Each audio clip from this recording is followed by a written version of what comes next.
treat her bad. She likes to travel all around. I take her everywhere and back. Yeah, oh, you fucking with the man, girl. You throw it right back, no, I like that. I'ma bite back, you know I've become a fan, girl. The way you throw back like a Kodak, girl, you own that. Cruise around without a plan, girl. We'll never go back, girl, you know that. You were so bad, let's just spend a couple grand, girl. You know you're fucking with the man, girl. Yeah. Oh, you could have been a good girl, but instead you chose a real world. Yeah, you've always been a savage. Oh, you've always been a bad chick. I don't care if you got issues. Daddy left, but I'm with you. So come with me and never look back. We're living life like a badass. Oh, you could have been a good girl, but instead you chose a real world. Yeah, you've always been a savage. Oh, you've always been a bad chick. I don't care if you got issues. Daddy left, but I'm with you. So come with me and never look back. Yeah. Life like a badass. Cruising PCH with the top down, drop down. Headed nowhere fast, never stop now, not now. We ain't slowing down, never knowing that. We're just headed south, what it's all about, never out of doubt, yeah. She be sitting shotgun, she a hot one. In the hot sun, crop top on, I'ma hop on. Every single day, head a different way. Never stay in place, don't care what they say. We gon' do it anyway. Always by my side, oh, we're living life right. Every night, we just drive by, cruising high life. We're alive, not just getting by, not just letting life pass right underneath the side, grab it real tight. Okay, every day is a new day in a new place. Rent a new space, see a new face in a few days. Move a new way to a new state, that's great. Rent an estate for our next day. Oh, you could have been a good girl, but instead you chose a real world. Yeah, you've always been a savage. Oh, you've always been a bad chick. I don't care if you got issues. Daddy left, but I'm with you. So come with me and never look back. We're living life like a badass. Oh, you could have been a good girl, but instead you chose a real world. Yeah, you've always been a savage. Oh, you've always been a bad chick. I don't care if you got. Okay, hello. Oh my god.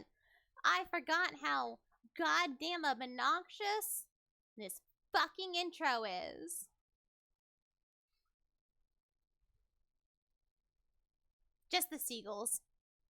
The seagulls irritate the hell out of me. I actually had it muted so you guys didn't hear it. The seagulls are very loud. So, if I remember correctly, we last left off, let me turn it down a little bit. We last left off, they had just had a little scene in the garden, the rose garden, with Maria being creepy little child that she is. And now they're being shown to their guest rooms, and oh my god, it's so very loud. God damn, my headset's on really high. Hold on, let me get my ginger ale. Also, apparently my cat has decided it is time to have cuddles, despite not wanting my attention like 5 minutes ago before I decided to stream. Isn't that right? Yes, hi Nori. Yeah. But I got to stream. Yeah, I already decided it, and then you were like, no. I had already put us on the starting soon screen when you started this. Don't you love cats? You know what? Come here, you. No, I'm gonna hold you. You want my attention? I'm gonna hold you. This cat hates being held. Absolutely hates it. She's squirming right now because I'm holding her. She's purring, but she hates it. Isn't that right? Yeah, go away. Okay. Anyways. So, we're going to continue. We should be able to meet Beatrice tonight. I hope. I would love to meet her. Oh my god, cat. You're obnoxious. Okay. I remember the Rose Garden, but I don't remember this guest house at all. Was it built recently? I don't know how the fuck say that. I don't know how to pronounce that. What the fuck does that mean? Torian Visitor's Retreat was written on a gatepost-like thing, but since everyone called it the guest house, I followed their lead. The brand new Western-style guest house, which stood overlooking the roses, had a magnificent design carefully done in harmony with the garden. Correct. It was built the year before last. Ever since then, they've had us sleep over here. Hello, Mimi. How's your day? Hi, Gam. Hello. My day's pretty okay. I definitely haven't been up for 4 hours playing Dead by Daylight with my friend, despite us hating the game. How are you? What, cat? What? What? What? You gonna mount me again? Hi. Hi. I'm not laying down. Fine as usual too. That's good. Go curl up on the bed. Go. I don't want to waltz on you right now. I don't want to cuddle right now. No, you had your chance. And then I decided to do something and you said no. No. Who's your favorite magical girl? I mean, come on, Sailor Moon. It has to be. Although I do like Shugachara, if she counts as magic girl, I guess. Yeah, I think Shugachara, that series, counts as magic girl. Amu. What, cat? But of course it's gotta be Sailor Moon. I mean, come on, she's the OG. And I'm obsessed with Sailor Moon. Isn't that right, Nori? Aren't I obsessed with Sailor Moon? Yeah, I am, and you're obnoxious. God. She's probably one of the most obnoxious cats to try and, like, get my attention on stream because, unlike most cats who just kind of sit here and stare at me, she will climb and claw the ever-loving hell out of me while meowing, and she just doesn't give up. So she's the worst one for me to have to deal with at the moment. Okay, so I believe this is now Jessica talking. I wasn't paying attention. But I'm assuming since she popped up on screen, it's her talking. This place is more fun than that junky old mansion you knew. I wish my room was over here. I want a room here too. I want one. God damn it. I'm sorry. I guess you could say my own house was upper class, but to me, it felt completely ordinary compared to the head family. Their display of wealth was shocking, as was the fact that they built this kind of awesome guest house for guests who came over only a few times a year. Ava, Hideyoshi, please do make use of this room. Rudolph, Kiri, please take this room here.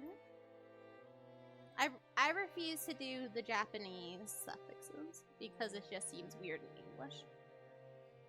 I really do love how beautiful and elegant this place is. Western style architecture truly is wonderful. I can handle Western design for a few days, but any longer than that, and you need good old Japanese look. I'm too broke to sub. It's fine. I'm sorry. I'm sorry. I do hate ads as well. I always get super long ads. Hideyoshi. Oh, he's still talking. Japanese people just relax best on tatami mats. Yeah. I don't know why I'm giving him like a southern accent when he's Japanese, but whatever. That's just what he gets. They've been fighting over whether to make our new house Japanese style or Western style.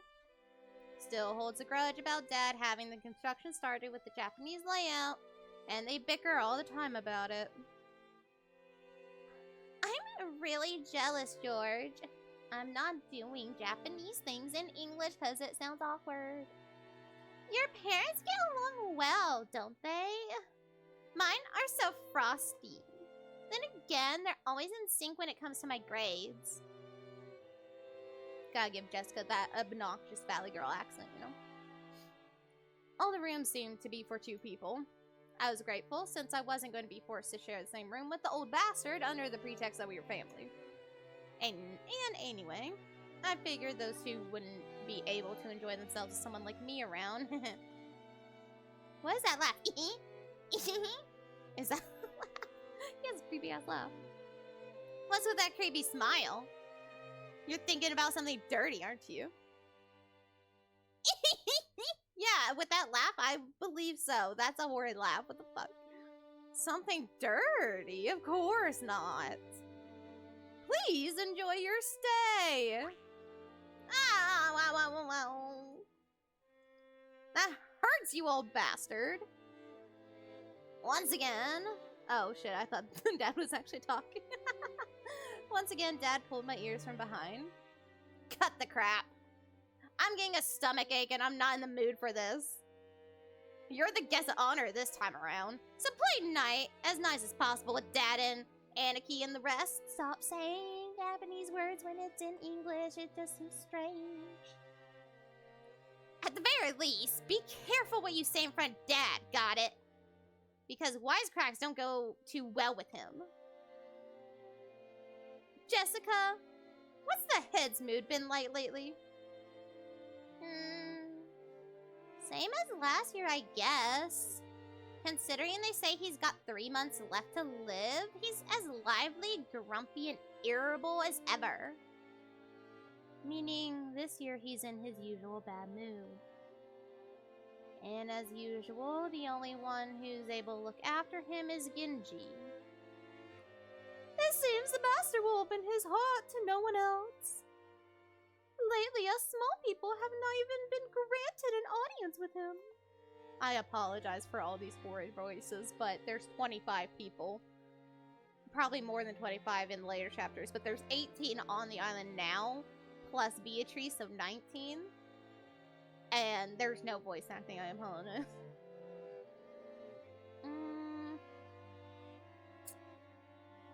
That's probably Jessica talking, isn't it?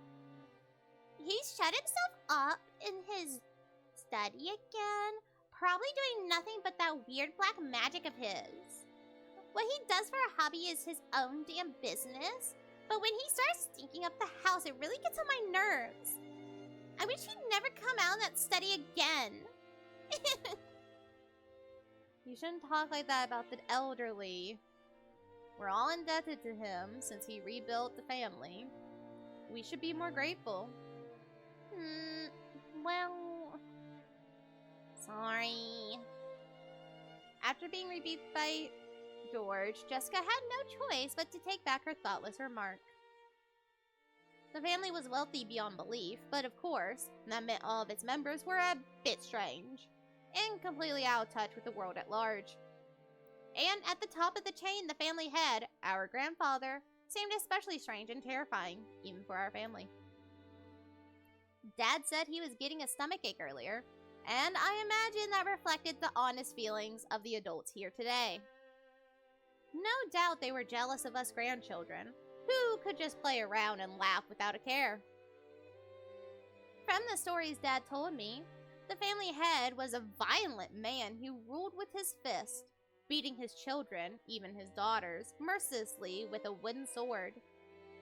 If he was so strict and uptight about that, why couldn't he have been a little more conservative with his kids' names? Because of that, even us grandkids have had to suffer. Anyway, I can't say I have any trouble believing those terrifying stories about him. I don't remember meeting him very often, but I think I recall him looking extremely grumpy all the time, always making people cower with that sharp gaze of his. I remember that the room's temperature also got so tense whenever he was around you couldn't even breathe. Oh, Nori, honey, hi. What my dad said about me being the guest of honor now carries a little more oomph for me. 6 years ago, I was in elementary school, but oh, okay, but I'm a high schooler now. He's actually senior, because he is 18, if I remember correctly. Yeah, he's 18. If I act up, things could get serious. Ooh, scary. He does look frightening, but he's not so terrifying that you need to tense up like that. Nothing of what he says is truly unreasonable. He may be clumsy at talking, but he's a very logical person. No, he's not. He's not. No. But, George, you've been the family darling since, like, forever because of your awesome grades, right? Grandfather treats us completely different. I've even gotten slapped with a wooden sword. On my ass! My ass! On my maidenly, innocent ass! Well, you're the heiress of the head family, Jessica. Grandfather is giving you special attention. You've got to realize... Thank you, Jordan. Of course you're here when I say that. Hi, Jordan. Oh, why are you not working? What the hell do you do at work that you can just sit here and listen to streams? What are you fucking doing? You've got to realize that his strictness reflects his high hopes for you. Oh, come on. I'm multitasking? Yeah, sure. Seriously, I could just turn this session over to you, George. It's a bit of a heavy burden for me to carry. I think I already said it before, but Jessica's the girl heir of the head family. Happy to be here and support streamer friend. Oh, yeah, of course. Yeah, no, you're happy to try and find a way to, you know, harass me. Trying to harass me when you should be working. You know, making sure everything lines up. Make sure you got room for all your pipes and shit.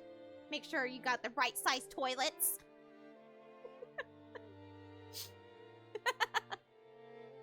See, I remember things.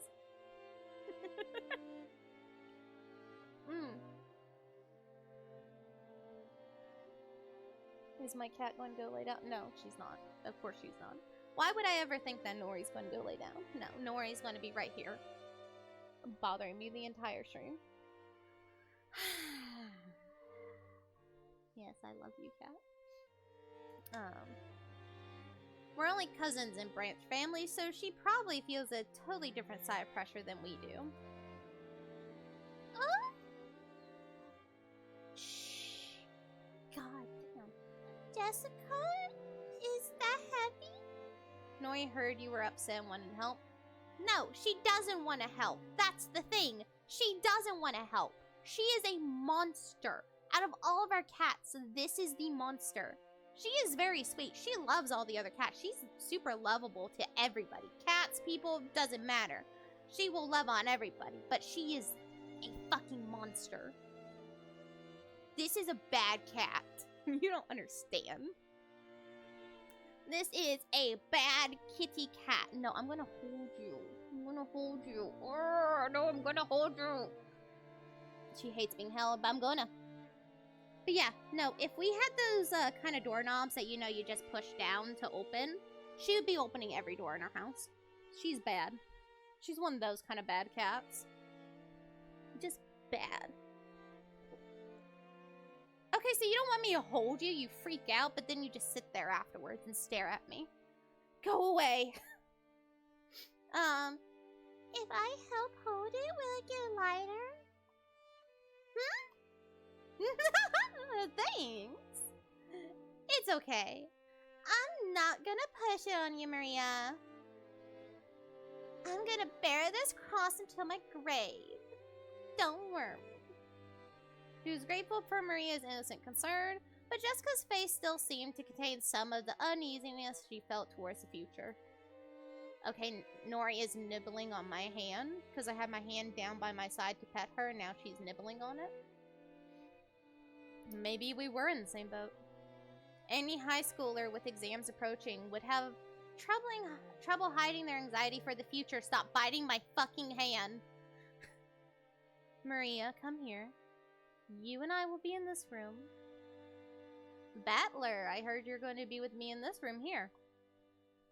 Hell yeah. Oh? Now there's a surprise. It's bigger than our parents' room. Dang! Well, I figured we cousins would all want to hang out together. So I told them to get a bigger room ready. Ah! I like it here more too. I'd rather be here than with Mama. Ah! Oh, you like it better here too, Maria? Okay, this room is George's and mine, but we'll give you special permission to come in. Better keep it a secret from your mom, okay? Ah, it's a secret! Oh, hi, Star Dragon, hello! I'm okay, I totally didn't spend 4 hours playing a game that I fucking hate with my friend. How are you? My cat is going to drive me insane because she won't stop nibbling on my fingers. Stop it. Stop it.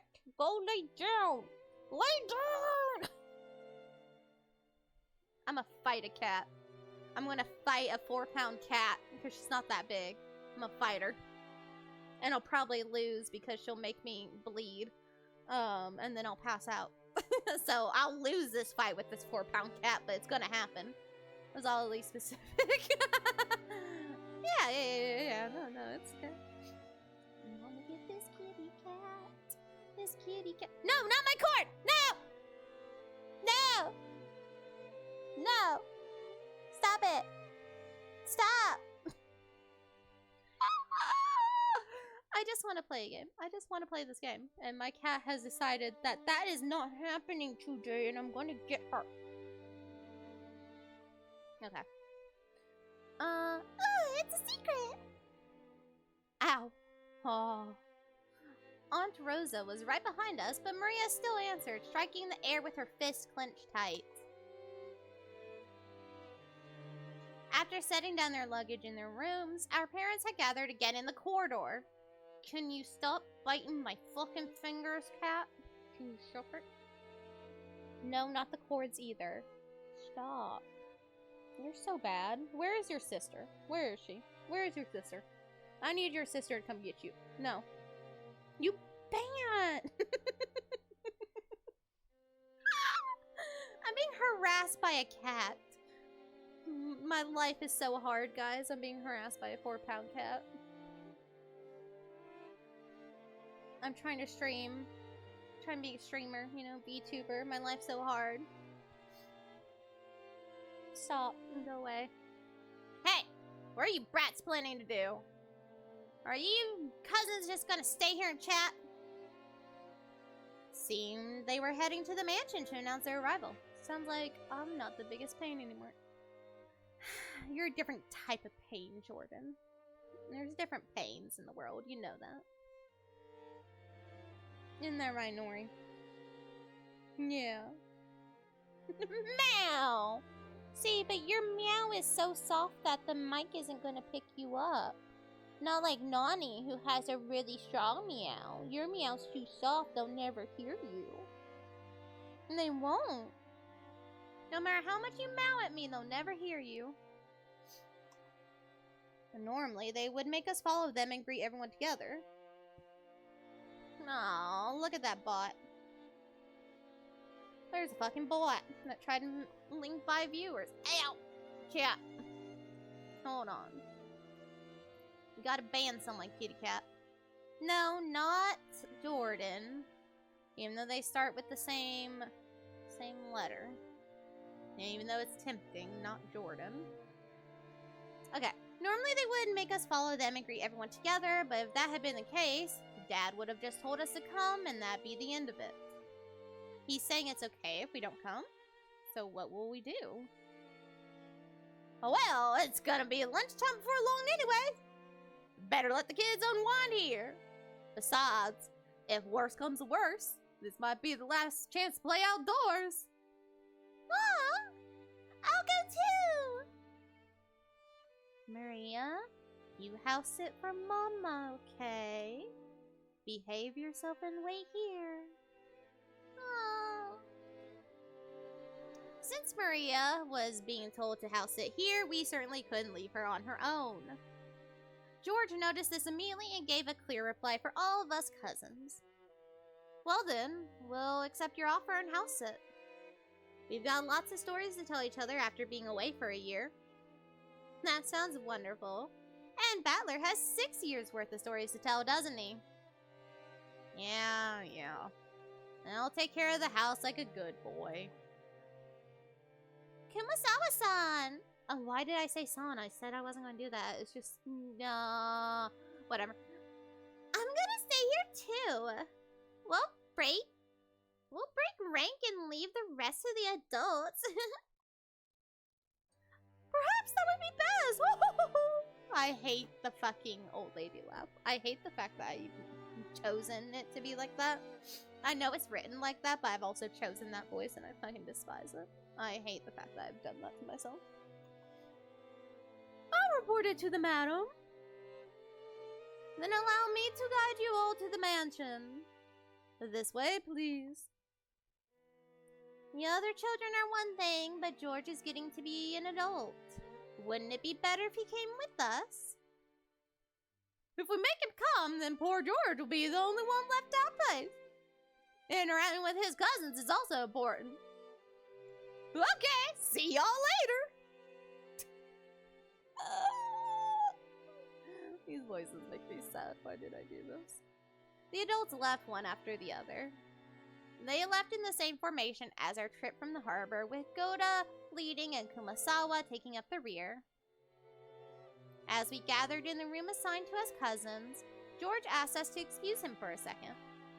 He rushed over to Kumasawa, who was following behind the dispersing goats, and seemed to ask her something. He soon finished his business and came back. What's up? Nothing. Just wanted to ask her something. Tell me too! Tell me too! What could George be asking Kumasawa and not me, I wonder? I don't have a clue. No, it's a misunderstanding. Not that I know what you're misunderstanding. George was getting pretty tongue-tied. It was almost as though he felt guilty about something, and Jessica knew exactly what he was worried about. At any rate, it's no fun if Jessica gets to know about it and not me. Hey, Maria! Looks like we're the only two out of the loop, right? Don't you want to know what they're talking about? We want to know too! We want to know too! Fucking ooh, wah noise that she fucking makes. I fooled around while oohing together with Maria. No, I'm telling you. It's no big deal. Liar.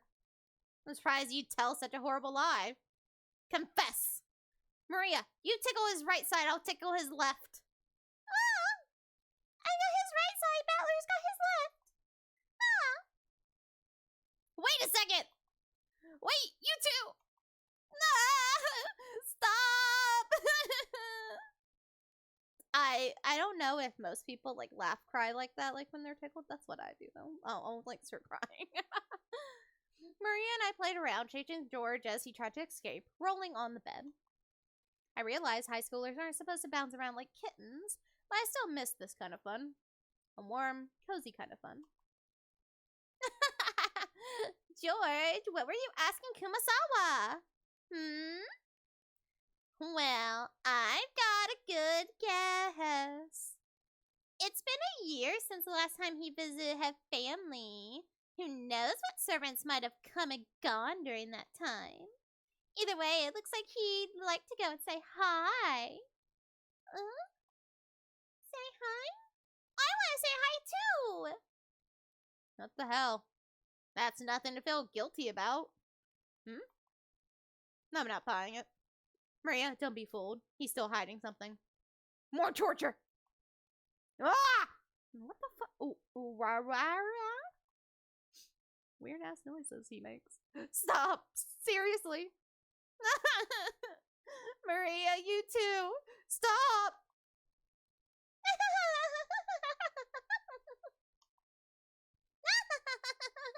She's enjoying it. She's probably busy cleaning her. Oh my god, she's probably busy cleaning or getting lunch ready. Don't worry, she'll drop by to say hi sooner or later. I'll bet you'd rather have been welcomed by Shannon instead of that nosy Goda. Shannon? Shannon. Ah. Yeah, I remember a girl with that name. Is she still a servant? How's she doing? Yes. Okay, I was about to say, did the game freeze?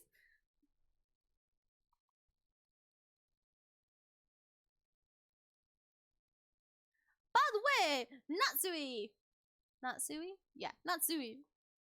How's your headache been lately? It seemed pretty serious before. I've been much better lately. Thank you for your concern. Oh, right. Here. A present for you, Natsui. Thank you very much. I'm always receiving gifts from you. Is this black tea? It's herb tea with peppermint and lemon balm. Gross. I hate peppermint. It's a blend from a well-known store and it's supposed to be good for headaches. I thought it might help you too. Rosa was always a conscientious woman. Probably because she was the youngest of four, and much younger than the other three. She managed to grow up without gaining the venomous nature of her siblings.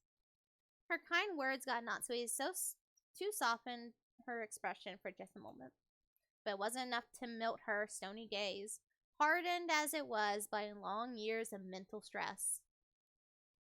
Come to think of it, you're always complaining about those headaches. Pull yourself together. Jessica has her exams this year, right? That's going to be a turning point in her life. Will she really be able to rely on you as a mother if you're like that? Besides, Natsui, you're 3 years younger than me. You should get your act together. Now, I apologize. I've had a tendency for headaches all my life. I feel you, girl. Same.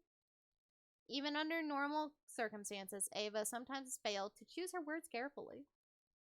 But her comments aimed at Natsui contained shards of obvious malice, though she hid it with a smile. Of course, that fact didn't escape Natsui. She frantically contained her urge to grimace and pretended to ignore Ava. Our battler will have his exams this year, too. Rudolph, shouldn't you be a little concerned as well? For the sake of your own son, you'd better get serious to the point of having headaches like Natsui. If I say anything, he automatically rebels. So what should I say? Should I say the opposite, that it's okay for him to mess around? That's probably the only way I could get him to listen to me. Hideyoshi, George did really well on his exams, right? Please, you gotta teach me the trick to handling children. Well, it's probably because I got him to understand why he should study. Study isn't worth anything on its own. That's right. The real point of studying it is to practice researching stuff on your own whenever you bump into something you don't know. If you can't do that, you can't be useful to society. I'm not talking about math or writing. You gotta learn how to learn. That's splendid. I wish our Jessica could understand that as well. If she is to be the heiress of the family, then at this rate. Do you really have to force her into becoming the successor? After all, a woman has to find a woman's happiness. Parents shouldn't force such things on their children, don't you think? Hold your horses, Ava. Each family has its own way of raising their kids. You shouldn't be pushy. I'm sorry. Natsui, don't take it the wrong way. Oh, hey, now Nori wants out of my room. Perfect. Yes, please. I will let you out. Yes. Go. Be free. Go. No, I'm not following you out there. No. I'm staying here. You're going out there. Thank you. She turned back, looking all confused, like, well, are you coming with me? No, I'm not coming with you. You're going out there by yourself. That's how it's going to be. Though the light shining in through the windows was quite warm despite the cloudy weather, there was a dark mood about the room, which was probably causing headaches for more than just Natsui. As if to sweep away that mood, Kiri brightly made a suggestion to all present. Still, this black tea has a really lovely aroma. Let's drink it right away. In Japan, surely you couldn't find something like Leopold's black tea anywhere but Ginza, right? I see you know a lot about it, Kiri. I guess it was worth going through the trouble of buying it. Kiri and Rosa stood up from their seats and made as if to prepare the black tea, but Natsui forestalled them. I thank you both, but we can try that later. One of our people will soon be coming to bring some tea, so please relax. Leave it for later, you two. Let's enjoy our welcome drink. Rudolph gave a subtle signal with his eyes for them to sit down again. Kiri and Rosa understood instantly and obediently returned to their seats. The initial greeting of the guests was complete, so it was time for them to be served some tea.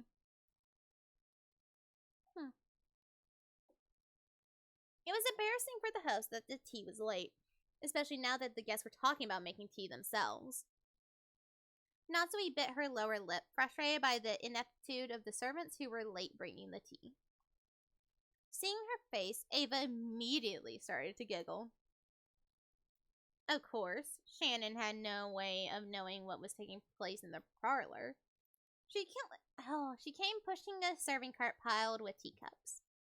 For no apparent reason, Natsui gave her a pained look, and Shannon couldn't help but flinch without knowing what she had done wrong. Excuse me. Your tea is ready. Oh, Shannon, it's been a while. You keep getting prettier every time I see you. Oh, thanks. Save the chatting for after you've set the table. The tea will get cold. I apologize, madam. She apologized like a small, frightened animal, bumped against the serving cart, and made a jarring racket as she dropped several teaspoons. Her clumsiness made Natsui's expression turn even darker, which made Shannon quail even more. Come on, Natsui. There's nothing wrong with her exchanging a few words and greeting. The tea must be plenty cold already, considering how long we've been kept waiting. There's no need to worry. It's not cold yet. Shannon, finish setting the table, quickly. I'm sorry, madam. Natsui's irritation was obvious by now. The ineptitude that delayed the tea, the clumsiness of the servant, everything pointed to the incompetence of Natsui's everyday leadership, making her lose face. As the person in charge of the head family's kitchen, allowing that clumsiness to be exposed, today of all days, was surely nothing less than total humiliation. Lay off, Natsui. Don't you think it's a little harsh to bully Shannon when she's trying her best? I'm not bullying anyone. What a nice aroma. May I ask what brand this is? I'm terribly sorry. I'll find out for you later. Kiri was trying to be nice, hoping to cut through the tense mood. However, Shannon had embarrassed herself instead, darkening Natsui's face and the room's mood. By this point, Ava was audibly giggling. What's this? Shannon, don't you even know what you're pouring us? Come now, you mustn't serve something so suspicious to guests. We'll need a silver spoon at the very least before we can drink this. I'm sorry. I'll go get one immediately. Shannon, do you know what silver spoons are used for? They have to be silver. Do you know why? No, A teasing smile rose to Ava's face as she stared at Shannon setting the table. By itself, Ava's expression was sweet in an impish sort of way. However, the words being spun from her lips held the keenness of a razor within them. Shannon tried with all her might to avoid Ava's continuing gaze. Realizing that Shannon was hard-pressed for an answer, Rosa gave some timely help. They say that if silver is touched by poison, it darkens. Guess you've learned something today, Shannon. They're all acting as though this tea needed to be tested for poison before it could be drunk. In Natsui's eyes, this was an insult both to the tea and to herself for serving it. Rudolph laughed flippantly and patted Ava's shoulder. Silver cutlery wouldn't do any good for you. Just one lick of your poisonous tongue and even silver plate would turn pitch black. Since I get to hear that poison tongue every day, I must be poison-proof myself by now. I don't mind when you use it on me, but you'd better hold back when talking to people who haven't built up a resistance. My, how cruel. All I did was tweet Shannon a bit about tea, didn't I? Everyone followed the lead by Hideyoshi's hoarse laugh and chuckled, though not easily. Only Natsui didn't join in, but for the time being, the conversation inside the parlor could now be mistaken for a lively and friendly chat. As Shannon finally finished setting the tea table and tried to leave, Kiri apologized to her in a low voice for not being able to help. Shannon gave a light bow and made a hasty retreat. Shannon cast her eyes downwards as she pushed the cart down the corridor. Anyone seeing the pitiful way she looked might easily conclude that she'd been bullied in some way. Don't be sad. You didn't do anything wrong. You were watching? That is my role. Madam and Ava can go to hell. I like how I give him this, like, deadpan, just monotone voice, and he's, like, saying all this. But the worst coward is that guy. Shannon glared hatefully in the opposite direction of the parlor. The preparations for tea had been delayed by some trifling problems in the kitchen. These problems were not Shannon's fault. In fact, it had been Goda's mistake. After all, there is no way a show-off like Goda would give up a flashy job like bringing in tea when the guests arrived. He had ended up wasting time preparing the tea once again. So, when he realized he wouldn't be able to score any points for this job, he pushed the task of setting the table on Shannon, who happened to be passing by. You might call it a clever move on his part, but there could be no doubt that it was a cowardly one. It's okay, Cannon. Thanks. I'm not bothered by it at all. Cannon's silence vividly expressed the distance between Shannon's words and how she actually felt. Thank you. Even if you're the only one who understands, I feel a bit better. You keep your feelings too bottled up. Oh god, that was too emotional. I'm sorry. He's not supposed to be that emotional. You should be less hard on yourself for once. Yeah, thanks. Suddenly, they both felt someone's presence and whirled around. Middle-aged man stood there. It was Genji, the head servant. What are you doing here? Shannon, hurry back to the kitchen. Yes. If you'll excuse me. Shannon humbly obeyed and promptly made to push the cart and leave. However, Cannon appealed to Genji in silence, bearing something in his eyes that he could not express in words. What is it? Something happened. Shannon didn't do anything wrong, but even so, they... Stop it, Cannon! Please excuse me. I'll return to work immediately. Cannon, you should go back to your post too. Please. If you say so. If that is all, go. Yes. If you'll excuse me. From the shadows in the hallway, an old woman wearing an apron watched over them. It was Kumasawa. Okay, she's just like peeking, just a little peek, you know. Oh, poor Shannon and Conan. There's no reason for those two to be picked on. Still, Goda's dislike for them is undeniable fact. Until Goda was taken in by the head family, I heard he worked for a fabulous hotel somewhere. The manner of work he learned there was quite impressive, I believe. It's just that Goda is the newest servant here.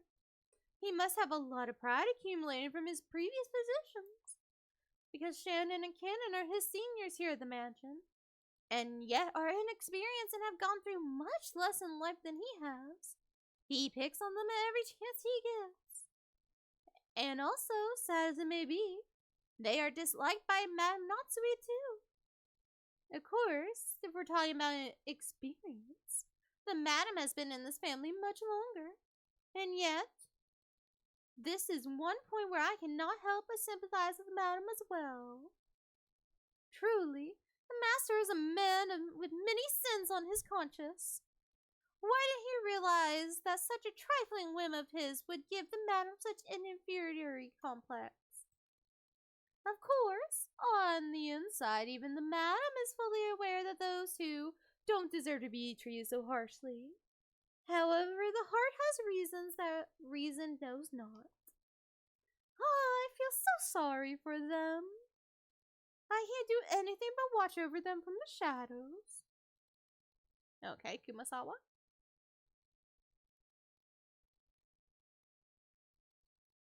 Okay, we're getting slowly closer to... We're getting to the fun part soon. Slowly, slowly, slowly getting closer. Doo-da-doo-da. Hold on. Let's save.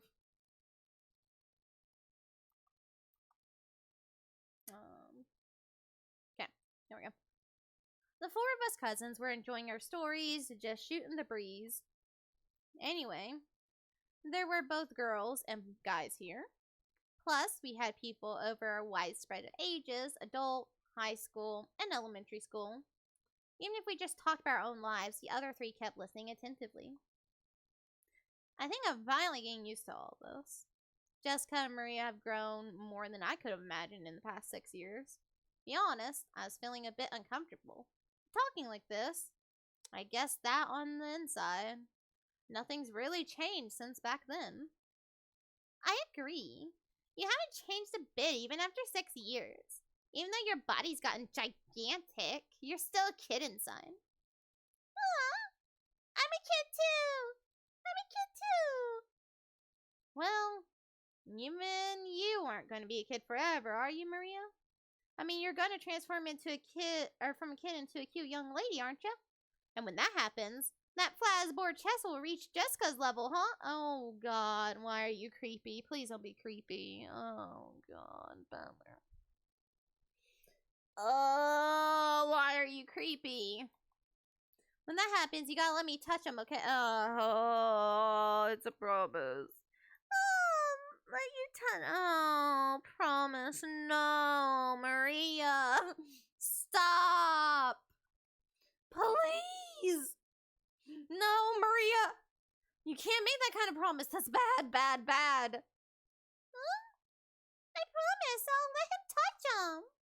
I keep my promises, no. Oh, he wasn't this creepy in the manga. Like, it was just a one-liner type of thing in the manga. This is, like, multiple times now that's been brought up. And this is only chapter 1. Stop. Always keep him, no. Maria, you really are an earnest, good girl. The guy you marry is gonna be really lucky. Hey, stop trying to change the subject by making it sound pretty. Maria, that promise never happened. Never. Promise is canceled? Oh. As I thought, without Battler in on our quartet, this group of cousins just didn't feel complete. And these 6 years have been kind of lonely. I'm glad we're all just brushing past all of that, thanks. That's true. We didn't really goof off like this. Still, we did have some pretty constructive conversations, right? Stuff about prepping for a future exam taking, finding jobs. Oh, I'm so sorry. Now that I'm here, we just talk about stupid stuff and mess around. But I'm having more fun this year. That's true. I agree, this year's the most fun yet. Maria's sincere words probably spoke for everyone present. George stroked Maria's head, and she giggled like a happy kitten. God, stop being creepy. That's all I'm asking. Pardon me. Who is this? Who's this talking? Your meal's ready. I don't know which one's talking. Is this Shannon?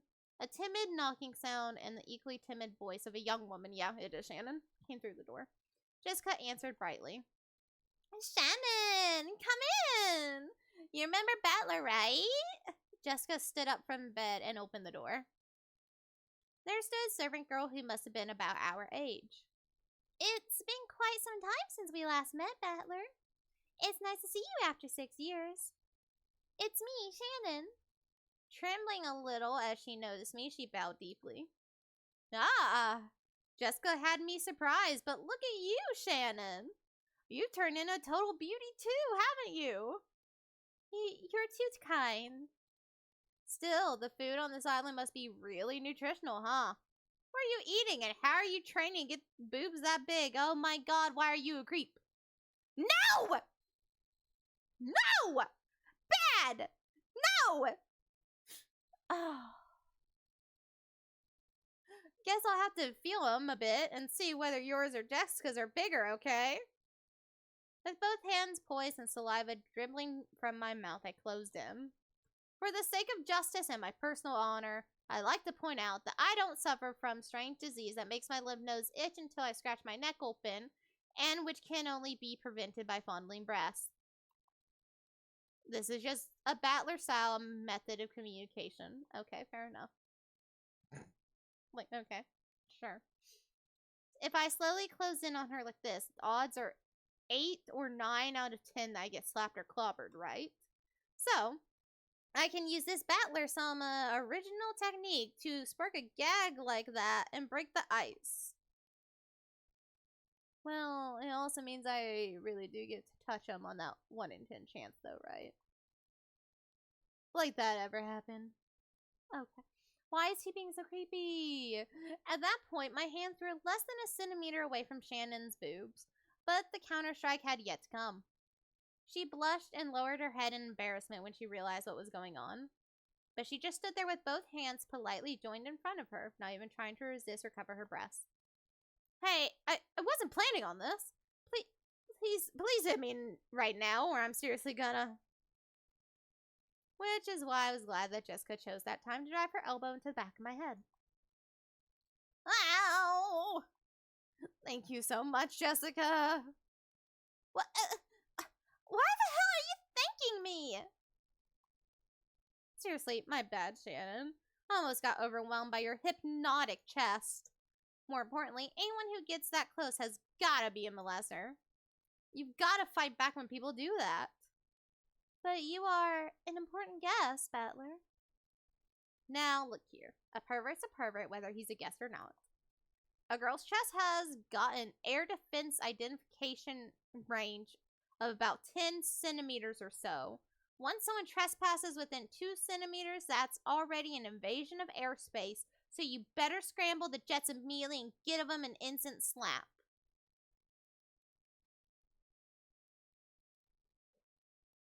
Okay.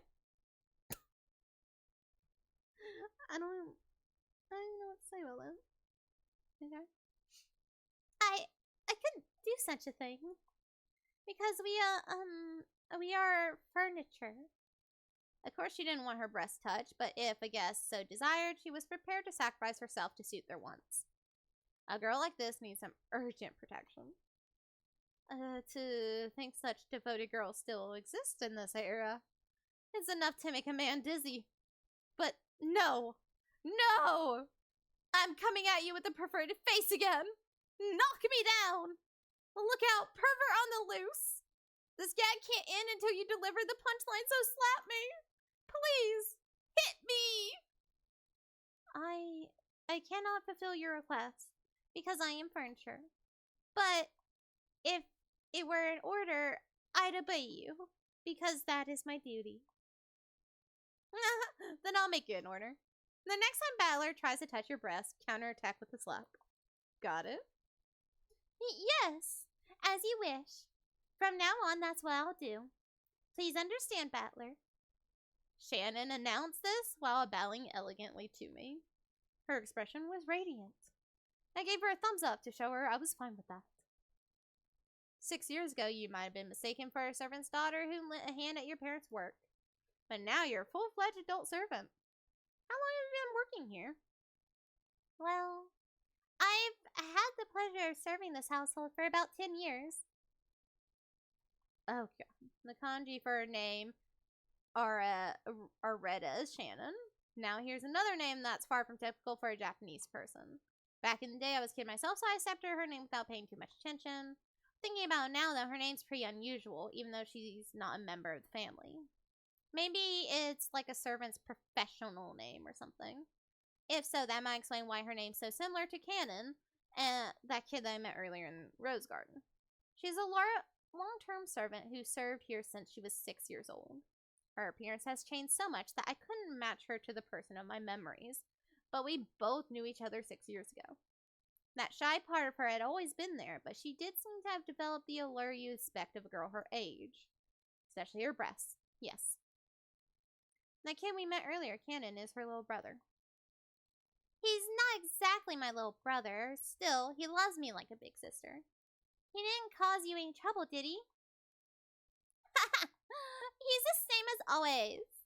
If only he were just a bit more sociable. I apologize if he's caused you any trouble. Nah, he didn't cause any trouble at all. As a fellow man, I understand how moody you can get at that age. It's no surprise he's unsociable. Nah, I get called out all the time too. I get called unsociable, just like Kenneth. Nah. You aren't unsociable at all, Maria. Huh? Wanted to be like him. You said the meal was ready, right? Yes. I'm sorry. Your meal has been fully prepared, so please allow me to guide you to the mansion. Shannon bowed again firmly and returned to her duty mode. We realized that if we made her stick around for any more late conversation, it would actually make it harder for her to do her job. We got up off our butts to avoid interfering with her work any further. So, shall we go to the mansion? Everyone's probably hungry, right? Yeah, I'm really looking forward to go to food. The guy was apparently a chef at this famous hotel, so he's super good at cooking. Oh, I can't wait. Why do I have a message? When I don't want to be fucking messaged. Oh, that's fun. It's okay. Oh gosh, my shoulders. Okay. Oh, I can't wait. Let's go, Maria. We're gonna stuff ourselves like pigs. Stuff ourselves like pigs. No. You can't take everything Battler says seriously, okay? Because he's always just joking around. Okay, let's go. Under Shannon's guidance, we headed towards the mansion. Squeaky chair, squeaky chair. Met once again by the magnificent rose garden, we continued onward as the intimidating mansion of the head family came into view. It had apparently been built shortly after the war, so you could feel the dignity of almost a half-century hanging about it. The building was gorgeous on the surface, but old as it was, equipment such as its AC and heating were apparently quite frail. According to Jessica, midwinter was especially tough with all the drafts. Haven't these people ever heard of a kotatsu?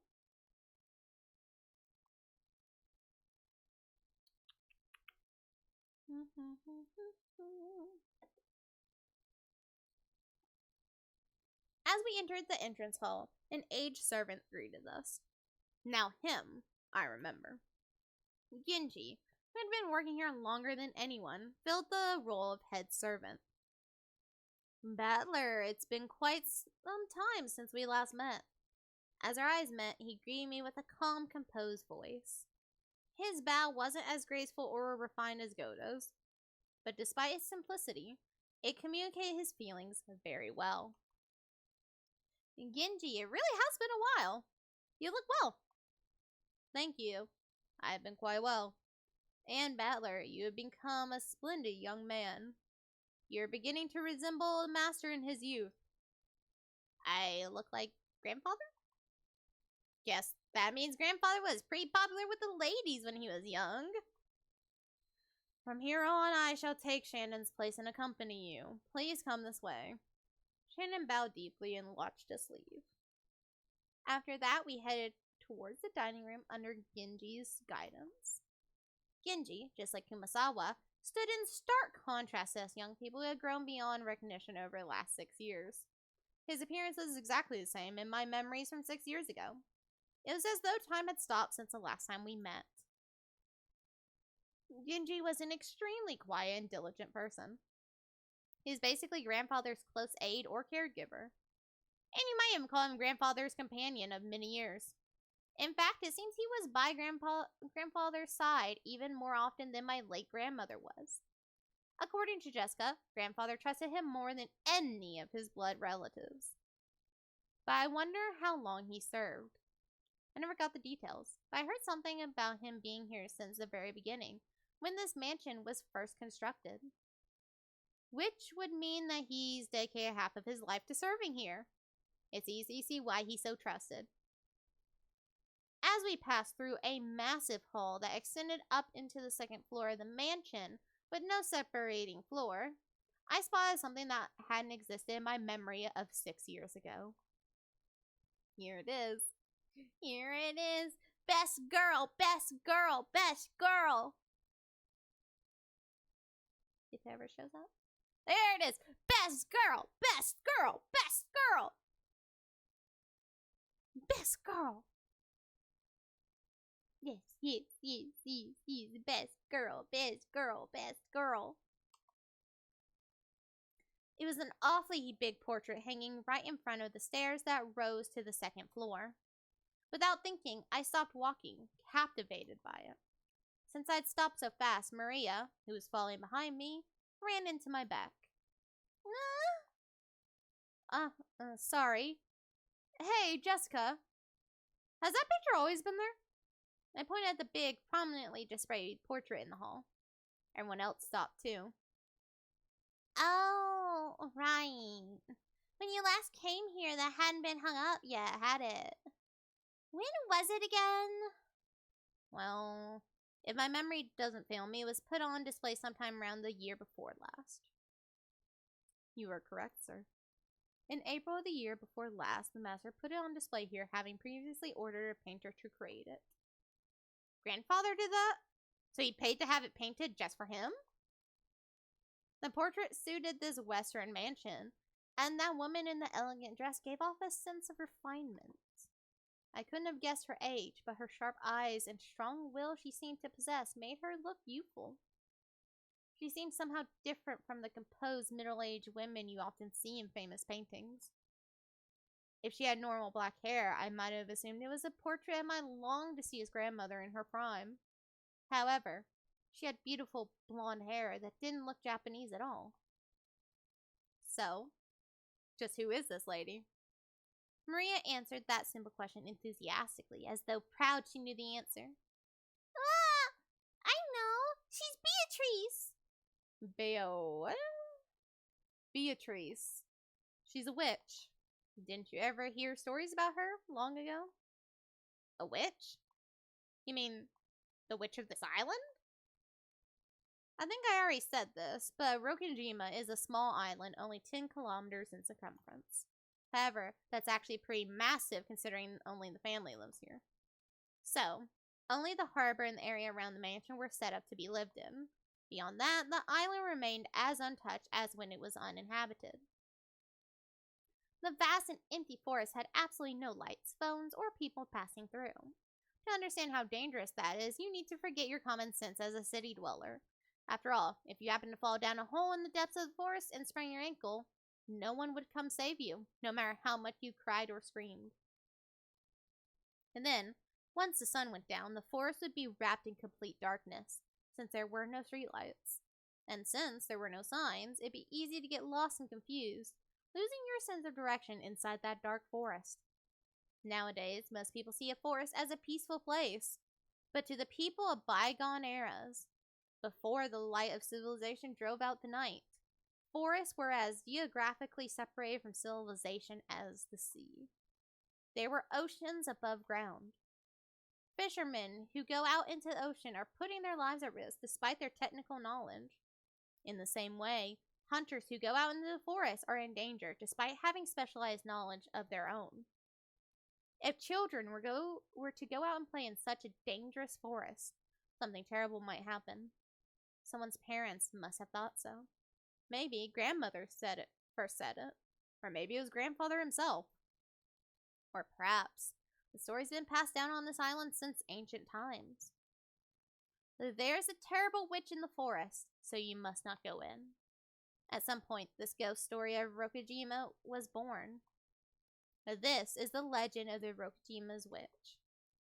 That's why when we talk about a witch on this island, we're referring to the master of that vast savage forest. Come to think of it, when I stayed at this mansion as a little kid during these eerie nights when the wind and rain pounded on the windows, I remember being terrified by a story of the forest witch who roamed around searching for human sacrifices. So, Beatrice, huh? When George mentioned it, I searched my memory, and I was sure I recalled hearing a name like that when I was little. I see. Still, I totally forgot that the witch in the legend had an elegant name like Beatrice. So, did grandfather go out of his way to have a portrait made just because we grandchildren didn't believe the story? She's a witch from grandfather's delusions. Ever since he had this picture hanged, he's been having a harder and harder time telling the difference between truth and fantasy. To us, she's just a witch that exists in grandfather's mind, but to him, she's a being that exists on this island. Exists. He says he's had that painting made because the rest of us would be incapable of understanding otherwise. The whole thing's creepy as hell. Milady, this portrait is precious to the master. I beg of you, do not say such things in front of him. I know! Even if you didn't tell me, I'd never do something like that. Jessica glanced at the portrait with an irritated gaze before turning away. Let's go. We're making everyone wait in the dining room. I'm hungry. Only a small portion of this island was controlled by the family. All of the lawless remainder was the domain of the witch Beatrice. You might even call her the true ruler of Rokujima. I felt a faint revival of that unsettling sense of misfortune, which I had felt when I learned of the tutelary god's shrine being struck by lightning. I remember that Kumasawa tried to tell an ominous story about Rokujima before Jessica stopped her. I don't know what she was planning to tell us about this island, but I do know one thing. If it isn't the family that rules Rokujima, it's the witch Beatrice. That's right. After all, this is the witch's island. Battler! You're so slow! When I look around, everyone was heading towards the dining room. I hurriedly chased after them. I fucking love Beatrice. She's amazing. Love her to death, even though she's the villain for most of the story. We walked up to the huge double doors that led to the dining room. Genji knocked. I have brought the children. Please pardon the intrusion. The doors were open, and we were invited inside. Why do I have no message on Discord? Okay, it's a server I don't care about. Got it. The dining room, which looked exactly like you'd imagine a rich person's dining room be, had a super long table that was obviously positioned with no purpose other than make guests conscious of their rank. Our parents were already sitting in accordance to that ordering. You're late, brats. Hurry up and take a seat. The old bastard pressed us to sit. Feeling gaps in the group of people were the spots that we were supposed to sit, which only made us feel our tardiness all the more.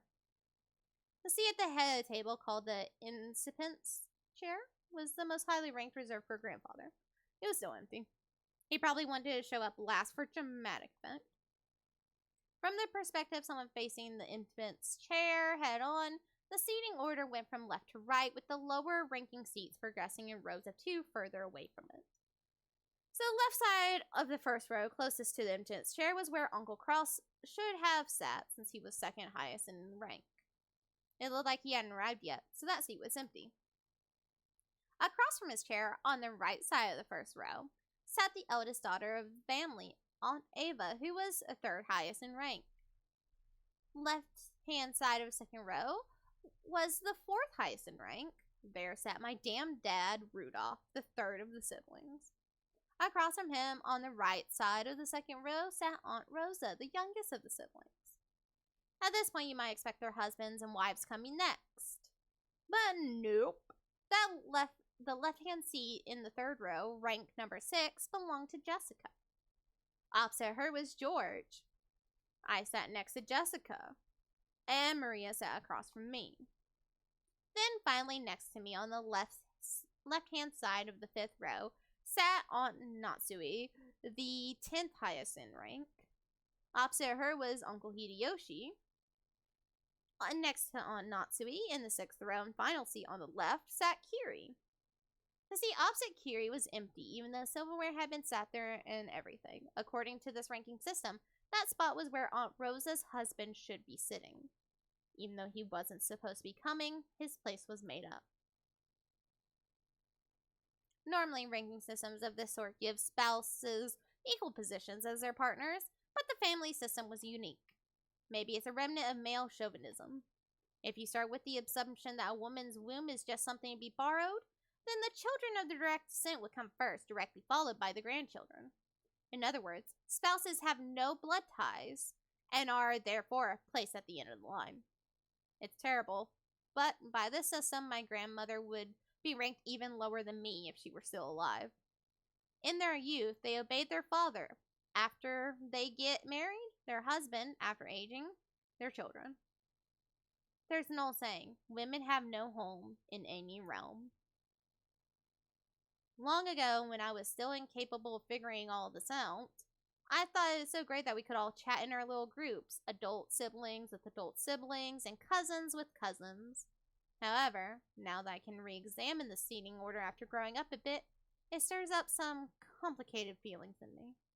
Aunt Natsui, who was married to the eldest son and was the de facto number 2 in managing this family, sat to my right, which meant she was 2 steps lower than me in the ranking order. It was hard to imagine what might be going inside her heart. That's why I made a small apologetic gesture towards her before sitting down. How nice to see you, Battler. You've grown quite tall, haven't you? Oh, yep. 6 years of eating well, sampling various cuisines, and deriving sustenance from Mother Earth's bountiful gifts. Hard work, but I pulled through. Growing just like a boy, I see. How tall are you now? I guess about 180 centimeters. Okay. He's 20 centimeters taller than me. But Aunt Nasui, that's where you're supposed to say, heck, sounds like all you did was eat. Hold on. Again, if I do not stop being pinged in these goddamn servers, which is so annoying because they are emote servers. And I have it muted, and yet it still pings me anyways.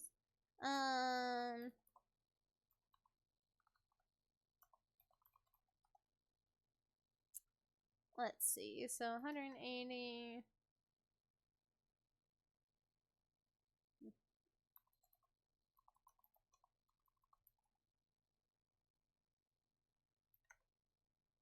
So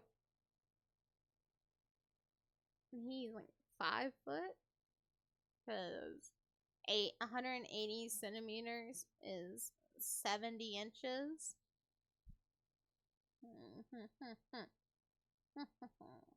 Okay. Yeah, he's still not breaking 6 feet. Got it. Huh? Oh, I'm sorry. After a short pause, she did laugh with me, but it seemed she couldn't quite figure out what she was supposed to be laughing at. This woman is Aunt Natsui. She is the wife of the eldest son of the family, meaning she is my father's older brother's wife. Is it simpler if I just call her Jessica's mother? Feels bad to say it like this, but while I didn't exactly dislike her, I didn't particularly like her either. She hardly ever spoke with us kids, and all my memories of her involve her talking to adults about complicated things with a scary look on her face. In fact, since we hardly ever exchanged words, I spent a long time trying to figure out how I should approach her. though my efforts seemed to have ended in failure. The silverware sat neatly on the table, but the meal itself hadn't been brought in yet. As a general rule, you couldn't start a meal until the person sitting at the head table arrived. So, as long as grandfather didn't come, lunch would be put on hold indefinitely. Not even the appetizers would arrive. Simply put, silence in this room was caused by our parents enduring their hunger while they waited for grandfather to arrive. However, the grandfather from my memories would always show up on time to meals like this. He was the kind of person who would never be so late that it kept everyone waiting, especially after the entire group had arrived. Grandfather's pretty late. As far as I can remember, he was always strict about time. Well, that might have been true 60 years ago, but it hasn't been that way lately. In fact, he's off in his own little world so often that he doesn't even show up at family meals. Still, I figured he'd at least come down today. Then again, I feel a lot more relaxed and happy without him. Jessica! When her mother scolded her, Jessica stuck her tongue out and looked away. No way around it. Might as well wait until our host arrives. When I glanced at the clock, I saw it was almost 12:20.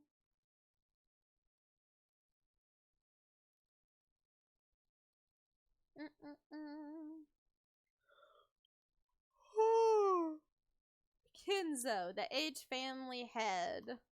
This man could be seen in his study. The clock had already passed noon, but he didn't even attempt to rise from his seat. With his spectacles on, he built up a growing pile of books with elaborate bindings, which he then read intently. You couldn't really say that he was having too much fun to stop. Rather, he filled the room with a sense of impatience, or perhaps a sense of impending danger, as though every second wasted was a tragedy. In the sealed room, a dense dust danced through the air, which was thick with the stench of chemicals that exuded a mix of suspicious odors. Those odors were somehow sweet and heavy. If anyone with a normal nose came in here, the first thing they would do is open a window and ventilate this room. The knocking against the study door had been going on for a while. A voice calling father sometimes mingled with the knocks. As Kenzo heaved a deep sigh, he snapped shut the old book in his hands and slammed it on the table. Then he yelled at Kraus, who was still knocking on the door. Silence! Enough with that racket, you fool! Who told you the door would be opened if you but knocked? I'll crucify the imbecile. Do you wish to suffer the same fate? Father, this is the day of the family conference, which happens only once a year, is it not? Everyone's gathered down below. Please come out. Kraus called out to his father through the door. Kenzo always shut himself up in the study, hating it when nearly anyone, even his family, entered the room. For that reason, Kraus had no choice but to call to him from the corridor like this. Molest me not! Just who is this everyone of which you speak? Do you mean the fools trying to drag me out of here? Then kill them all! Tear them apart, use their bodies for firewood, and feed them into the witch's hearth.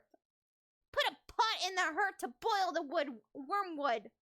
Force the imbeciles who dare to lure me out of here to drink the broth of the apocalypse.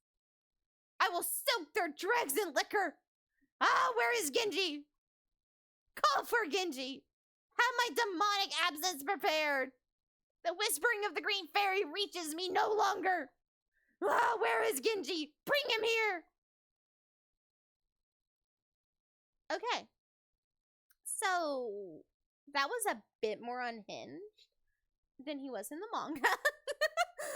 Quite a bit more unhinged, honestly. Alright. Interesting. On the other side of the door, Kraus, Nanjo, and Genji kept waiting for the master of the house, who stubbornly refused to come out. Looks like he hates me to the core. My voice doesn't reach him anymore. Kraus shrugged as though saying it's of no use, and smiled bitterly. From the beginning, he hadn't really expected his father to respond to his calls. However, since it was the duty of the eldest son, he had tried as a formality. Kenzo, Your sons, daughters, and grandchildren have come to see you, have they not? Could you just let them see your face, if only for a short while? Shut up! Be silent! You dare to admonish me, Nanjo? I never told anyone to get you. I told them to get Genji. Now call for him immediately. Time is short. The apostles are already readying their trumpets. So why can't you foolish sheep understand? Kinzo slammed an old heavy book against the table over and over again. That racket clearly expressed his great displeasure. Kinzo put his spectacles down and flew up from his chair. He spread his arms wide as if to sing to a packed opera house, as if appealing to someone, and yelled, Why? Why is there always something in my way? I would throw it all away. I would offer up everything, and there is only one thing I ask in repayment. Oh, Beatrice, if I could see your smile but one more time, I would plunder the smiles of the earth and offer them all up to you. Oh, commanders of the Legion of Locusts, reap the smiles of the earth. Ah, everything is filthy. Everything is irksome.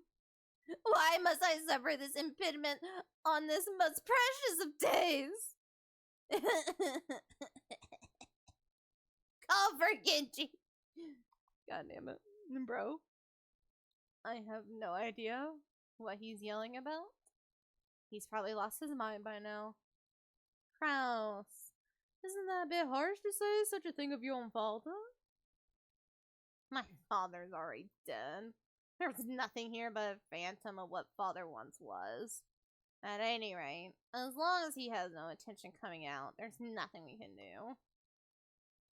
Kinzo.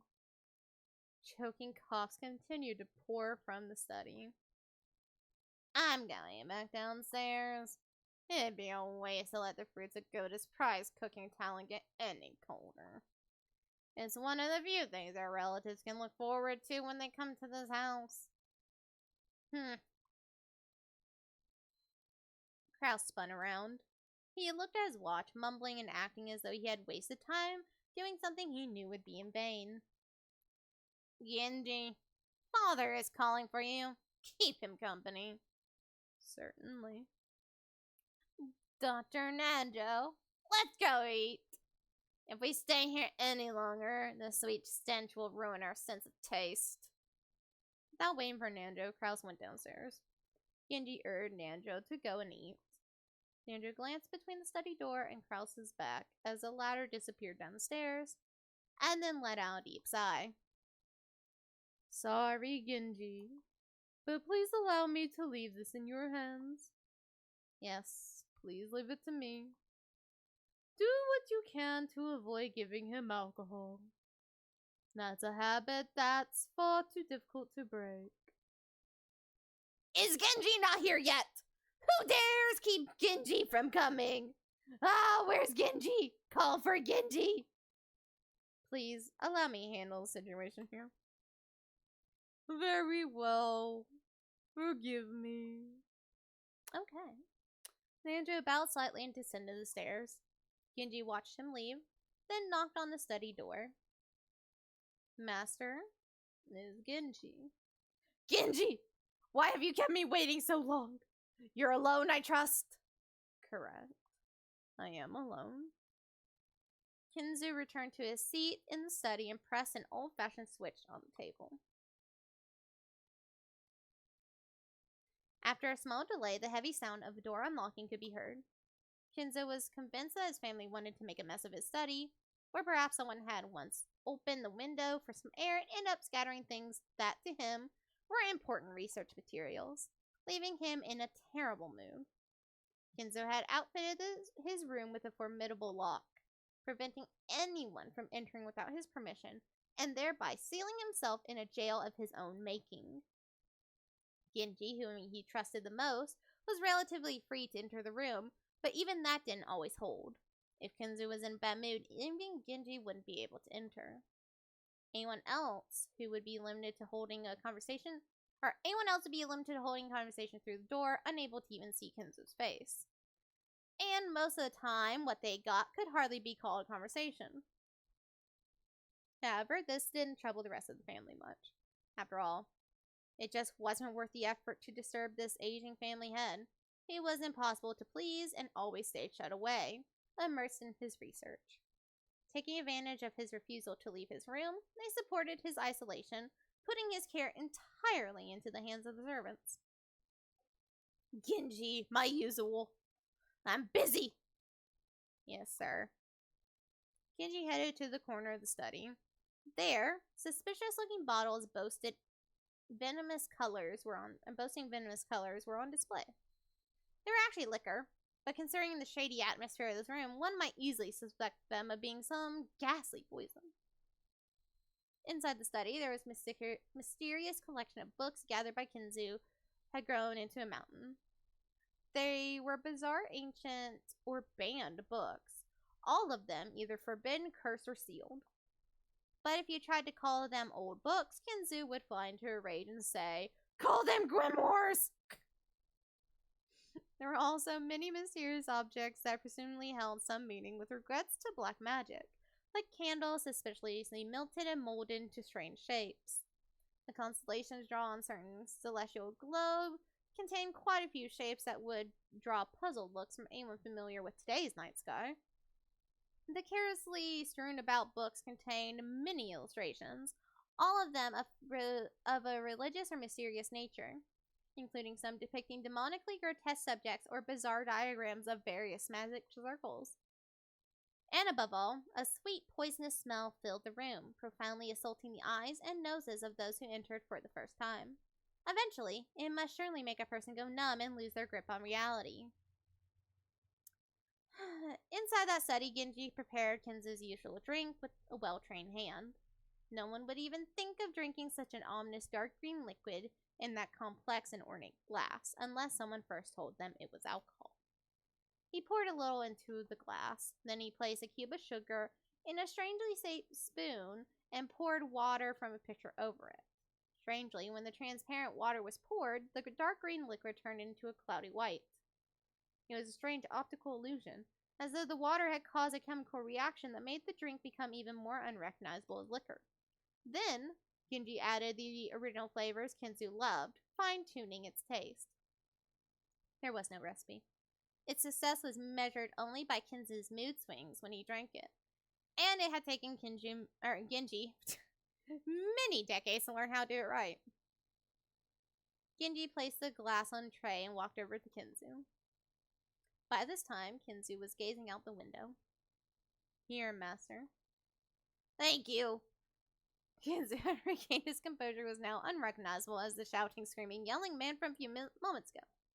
Looking at this man from behind as he tilted his glass and gazed down at the scenery beyond the window, he projected a sense of dignity and intelligence. To allow Kinzu to set his glass down at any time, Genji modestly waited behind Kinzu and to his left as though he were a living sideboard. Then, without averting his eyes from the window, Kinzu held out his glass.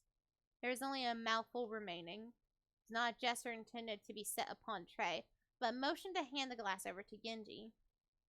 "Drink, my friend." "Your words are too kind for me."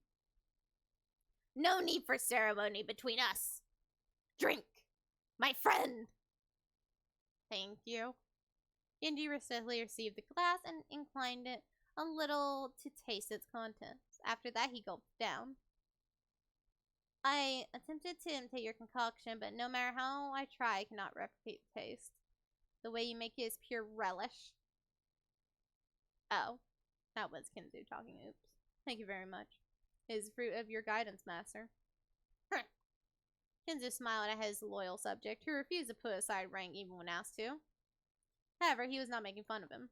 His smile was relaxed, as though chuckling at a close friend's old, unshakable habit. "We have grown old together. I stopped counting the years long ago." "It is entirely thanks to you, master, that I have been able to live like this until today." Kinzu gave a faint smile, as if to say he didn't need any flattery. "Until now, you have served me exceedingly well. My sons call me eccentric. The servants that were once many have all quit in fear of me. Only you serve me even now." "Your words are more than I deserve." My life will not last much longer. My sons are vultures, lazily waiting for my inheritance to fall into their hands. Kraus is a fool who squanders money like water, who throws away 2 gold coins to obtain 1. Then he has the gall to claim that he's earned money. Ava is a slave to money who thinks of me as a mere chicken.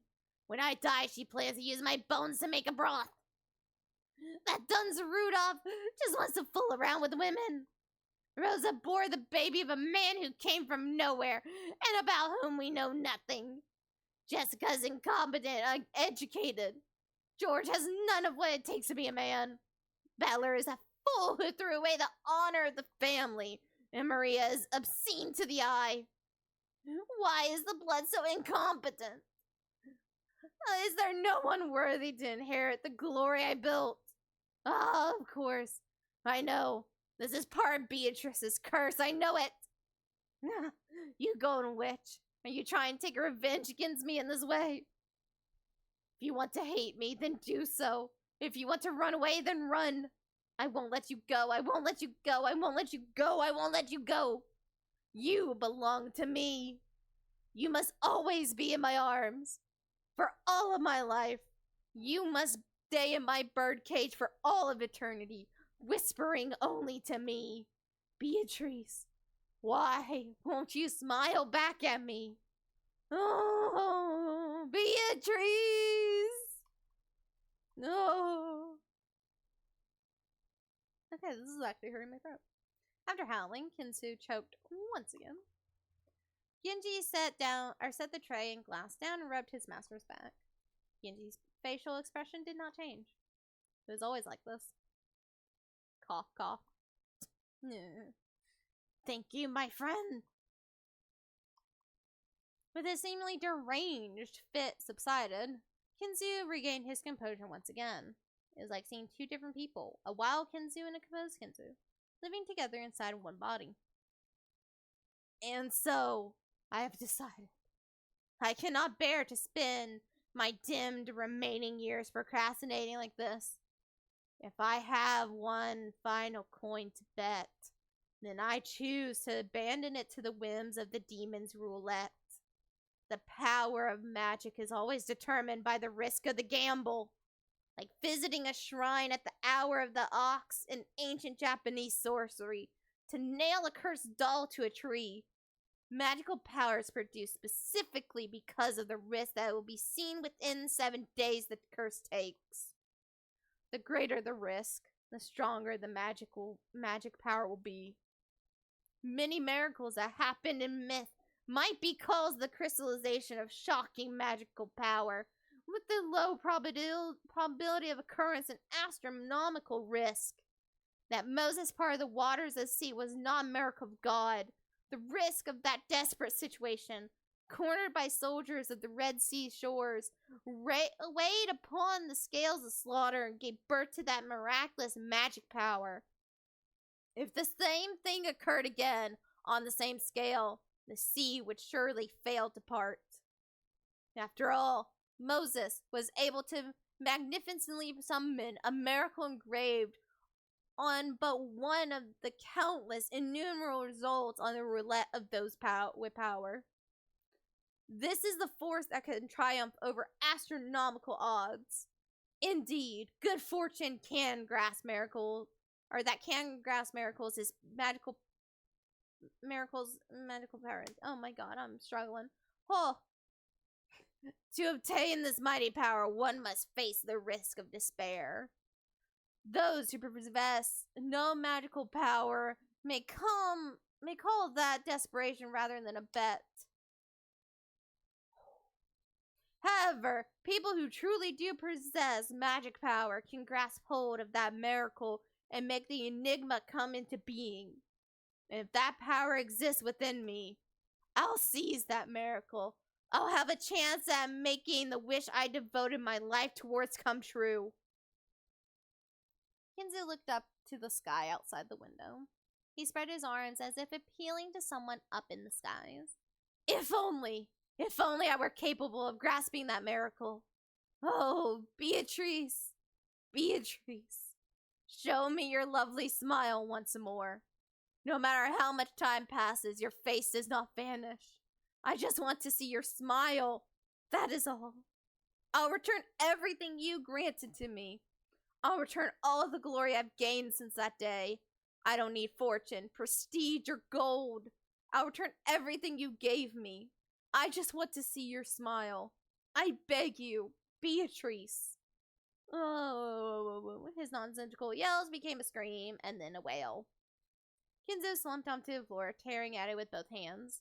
Genji had no choice but to wordlessly watch over his master's lamentations. Oh my goodness.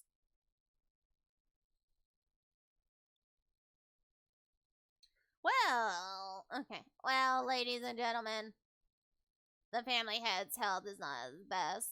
He seems extremely sad not to be able to share lunch with you all, now that you have gathered for this event that occurs but once a year. Goda, let the lunch begin. Certainly, I shall bring today's luncheon. Dr. Nanjo, his father's condition really that bad? Couldn't he have at least let us see his face? It's more of a problem of mood than physical condition. And for that, there is no medicine I can prescribe. Hey, we talking about his mood again? You gotta be kidding me. We took time out of our schedules during this damn busy autumn season just to come and find out how he's doing. And now he's... You should be happy, Rudolph. You now know how he's doing. Or what? Would you rather take my place and try to persuade our ill-humored father to come join us? Are you kidding? Rudolph shrugged. Apparently, though Rudolph was willing to be indignant of how self-centered his father was, he wasn't particularly disappointed to be spared a face-to-face meeting. Does it seem like his mood will improve before dinner, Kraus? I have no idea. If you want to know that, you should ask him directly. I don't like Kraus, by the way. That's why I'm giving him this voice. Although, I think his mood will improve faster if we don't bother him. Genji's the only one who can get grandfather out of a funk. It's pretty pathetic, though, making the servants deal with your own parents' bad mood. Jessica? Jessica! Don't speak out of turn. What did I also do? Valley Girl for him. Oh my god. She planned for her complaint to be heard only by her cousins, but it had reached even Kraus's ears. Scolded, Jessica scowled and turned away, sulking. If he's as cranky as they make him sound, he can't be that terribly sick, right? I mean, they're saying he's in a bad mood, not that he's got no energy, which at least proves he's got his wits about him. And it's because grandfather has an especially strong willpower. However, that doesn't necessarily mean his body will be able to keep up. Since last year, they keep saying that he has 3 months to live. 3 months left. If the initial diagnosis was correct, grandfather has been prolonging his life by willpower alone. It's right for us to worry about him. Lunch started with the family head seat still empty. The man who should be sitting there had already grown old, and the brilliant glory which had rebuilt the family in the span of a single lifetime was being forgotten. Even though they were beginning the meal with that seat still empty, no one felt that it was on anymore.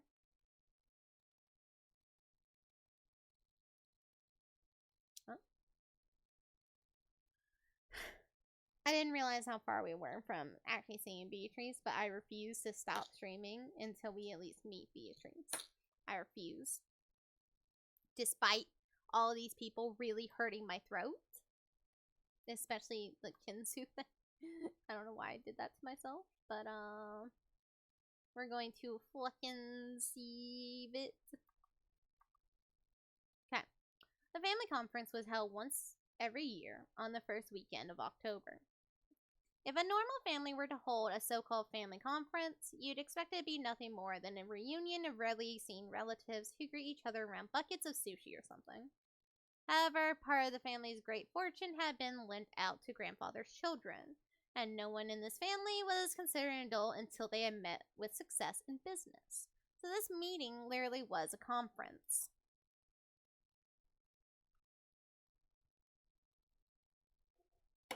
Okay. How much of the fortune was invested?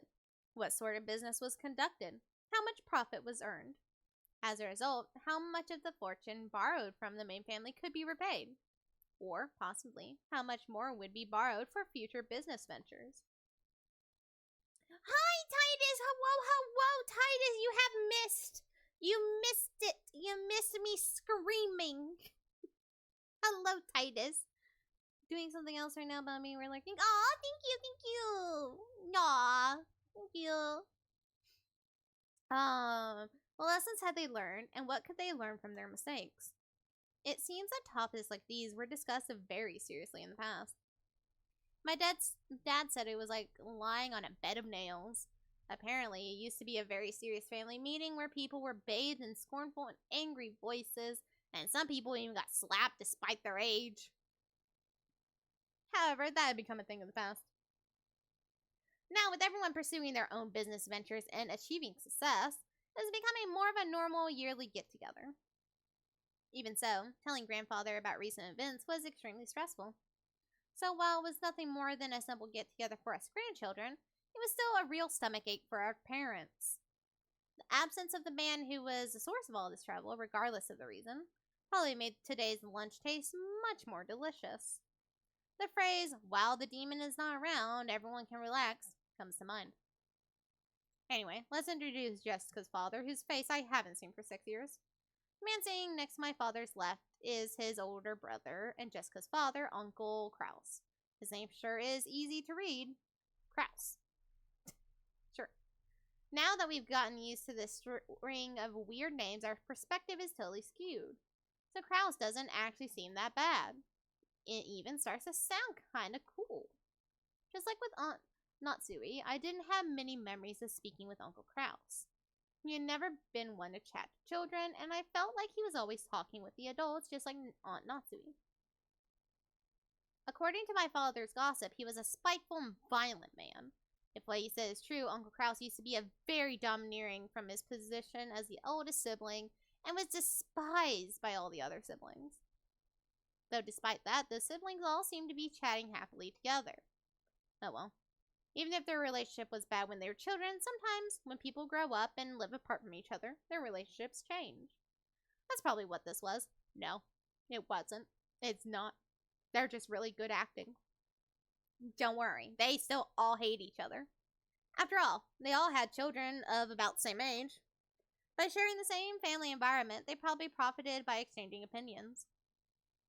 Maybe because of that, a short while ago, the circle of parents began to discuss the exams Jessica and I would be taking.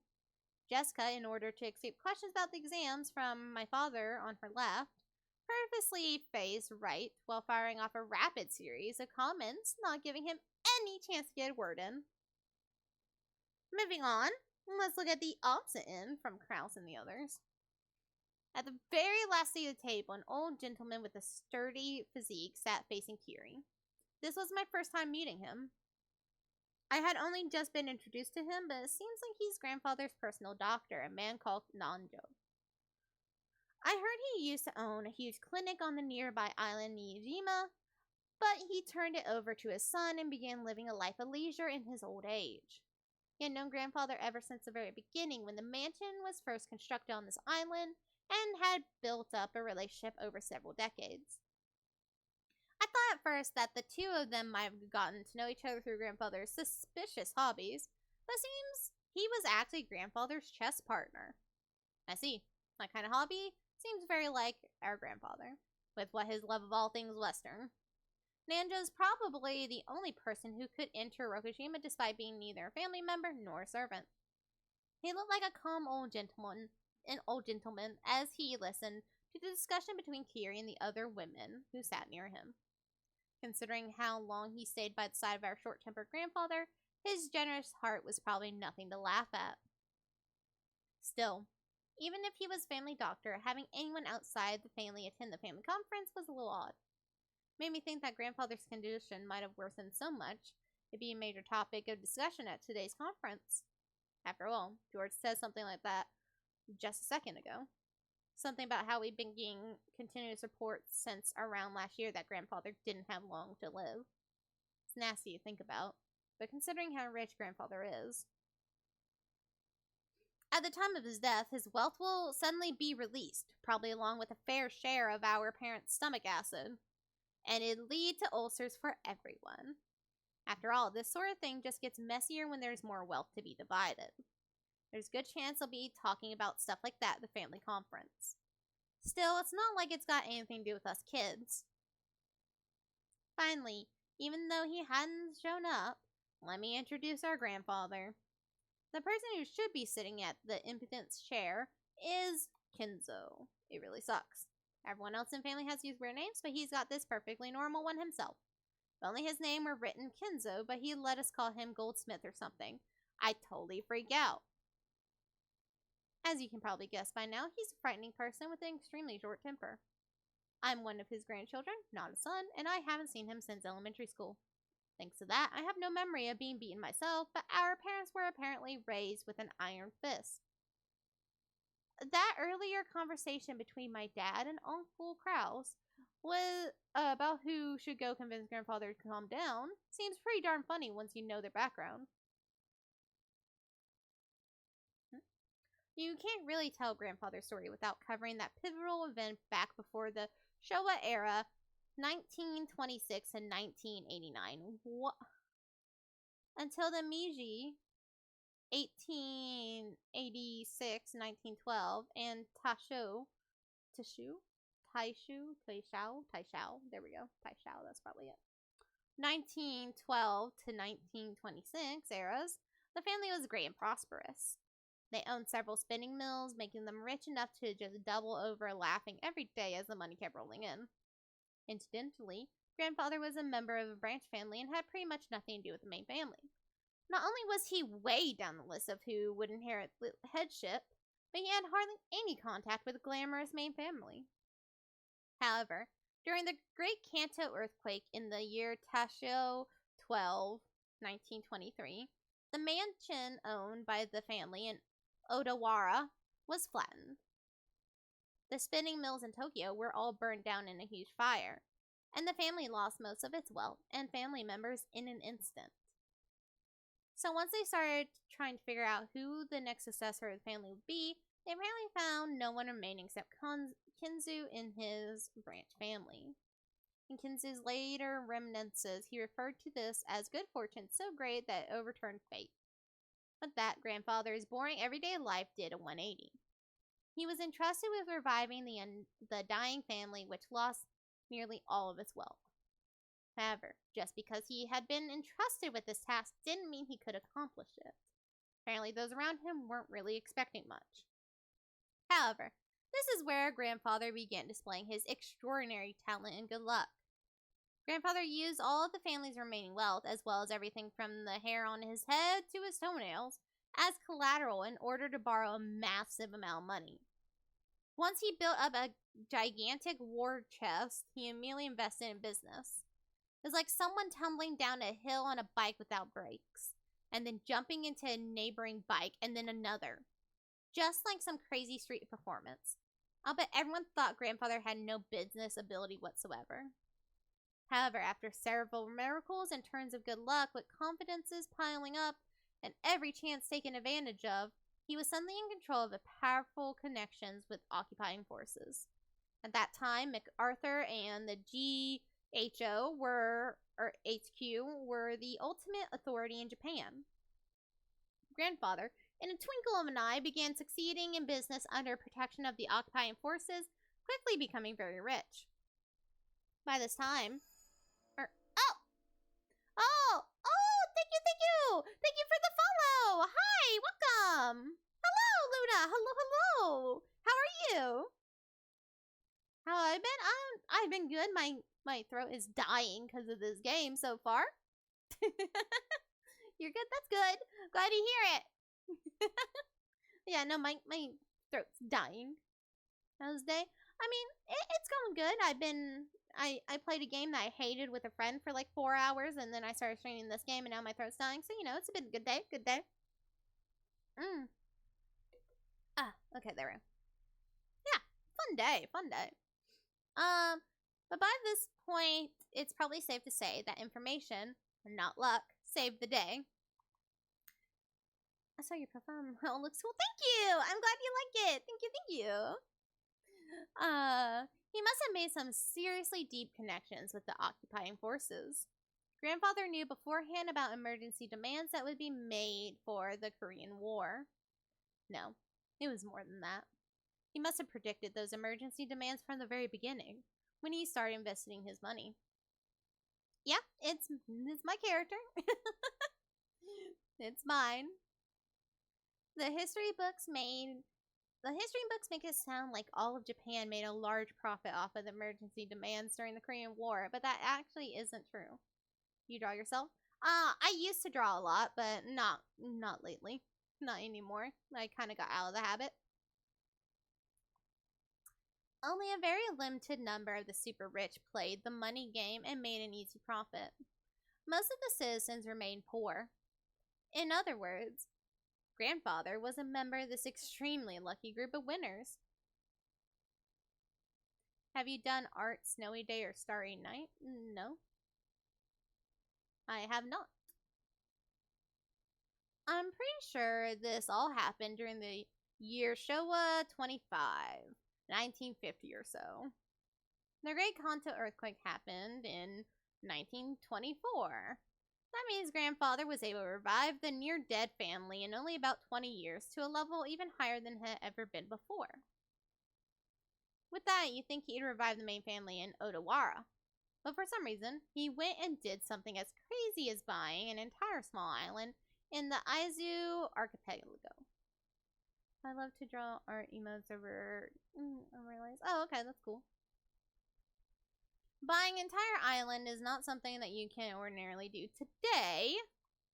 However, Grandfather was clever. No, I do not. Okay, so that's becoming a new issue.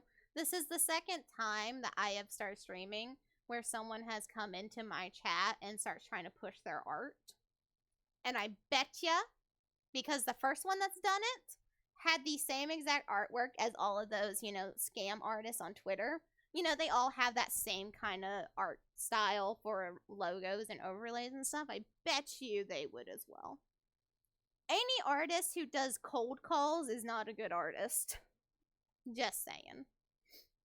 So never try to, sell your art to me in my chat, because I'm just going to assume you are a scammer of some sort. Or your art just is not worth buying. Even if I did have money. I'm poor right now. However, Grandfather was clever. He contacted the GHQ and applied for the establishment of a marine resource base. He acquired this island as a business property, then tossed that project aside and claimed it as his own plot of land. After the war, there were prevention measures against food shortages, and having the sponsorship of the GHQ meant that nobody could oppose him. From what I've heard, the Tokyo metropolis of that day offered this land to him practically for free. Later, Tokyo made difficulties by telling Kinzu to return land, but the pushy GHQ intervened. Anyway, it seems under-the-table bribes did their work as well. In the end, the city gave up in frustration. Grandfather, with considerable skill and good luck, managed to weather the stormy seas of that period, obtaining a vast fortune and his own land. Of course, it probably wasn't all luck. He was obsessed with all things Western, which helped him cultivate his English skills. He was able to use this to his advantage and sink his teeth in GHQ. A mansion was built on the island soon after. This mansion, in fact. Grandfather, with his love of the Western style, made this once uninhabited island a canvas upon which he could realize his dreams to his heart's content. He now had the Western mansion of his dreams, overflowing with emotion and atmosphere, and a beautiful garden featuring all sorts of roses. And he had a private beach where nobody other than himself would ever be permitted to leave a footprint. This would be a dream come true for any boy. After that, he made good use of his huge fortune, becoming a large stockholder in an extremely stable iron and steel industry, and was able to live an easy and comfortable life just using the dividends. Well, he's just that incredible. This kind of person usually has the ability to foresee and predict the future, or at least that's how they're portrayed after the fact. But grandfather denies all of that, repeatedly saying that he was simply blessed with extraordinary luck. Anyway, even a lord like that can't help but grow increasingly eccentric when locked up alone on an island where all his dreams are made real. Everyone knows that he's had a Western obsession from the start, but none of our parents really know where his bizarre black magic hobby began. Does his love for black magic begin way back when he became fascinated with everything Western? Or did his miraculous stretch of good luck while reviving his family cause him to feel mysterious power in himself? At some point, grandfather began to make the research of black magic his life's work. He filled his study up with suspicious books, chemicals, and magical items that he became increasingly bizarre. From what I heard, those around him warmly watched over him, figuring that someone who had achieved success in life had a right to do as he pleased. But there's no way that's true. They were probably just creeped out, thinking, that's disgusting. I don't want to get involved. Anyway, that agitated period was an age of big gambles with both opportunities and risk. Let's say grandfather was born in this time period. He would have had no opportunities and would probably have advanced like a chess piece from mandatory education to college at a leisurely pace, never becoming more than an average salaryman. If that happened, he'd probably have sat somewhere happily talking behind his boss's back. No, not in a fancy dining hall like this. More like at a table in some bar. Then again, I'll bet this family conference would be a whole lot more relaxing if that were the case. Okay, that's enough about the old geezer. More importantly, let's talk about this incredible lunch. I'm already convinced by that sashimi salad appetizer. Goda's an excellent chef. Plus, these fish were caught in the adjacent seas, weren't they? And they're totally different from the sashimi you get at the supermarket.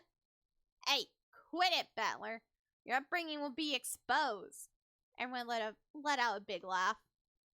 Damn it, you say that even though you love those cheap pubs. I've eaten at many unusual places because of work, but this stands right up there with the best of them. I'd be willing to bet Goda used to be pretty well known in those circles. Well, I don't know the details, but stuff got complicated at the long-standing hotel he used to work at.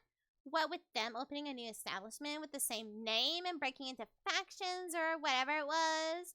In the middle of all that, he was apparently forced to retire. At the time, Mom just happened to be sending out job offers for a servant. As Goda removed the empty place, he began to recount his own bumpy past without losing a smile. The world is a difficult place. However, thanks to the madam, I was given a chance to display my skills as a chef once again, this time for the family. Although I enjoy experiencing the smiles of a larger number of people, I also find it quite entertaining to perform more delicate work that can please a limited number of those who have employed me. All this is thanks to the opportunity given to me by the madam. Goda respectfully bowed his head towards Aunt Natsui.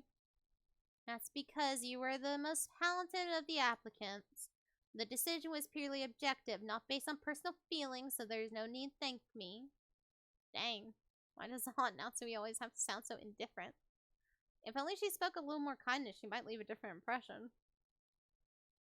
Shannon and Kumasawa entered from the hallway with the serving cart. Please excuse us. Now then, let us move on to today's dessert. Goda and the others laid the beautifully adorned dessert out in front of us all. I guess it's true when they say you have another stomach for dessert. I thought I already filled up on delicious food, but as soon as I laid my eyes on that dessert, my stomach started yelling more. I don't know much about desserts, but this looked really good. White pudding-like substance was garnished with 2 shades of red sauce, and elegant rose petals adorned the dish. Normally, during a high-class meal like this, you're supposed to wait for the chef to extol the virtues of this particular meal before eating. However, Maria was completely indifferent to strict rules like that, so she got excited by this beautiful and delicious-looking dessert, jumping into the fray as soon as it was placed before her.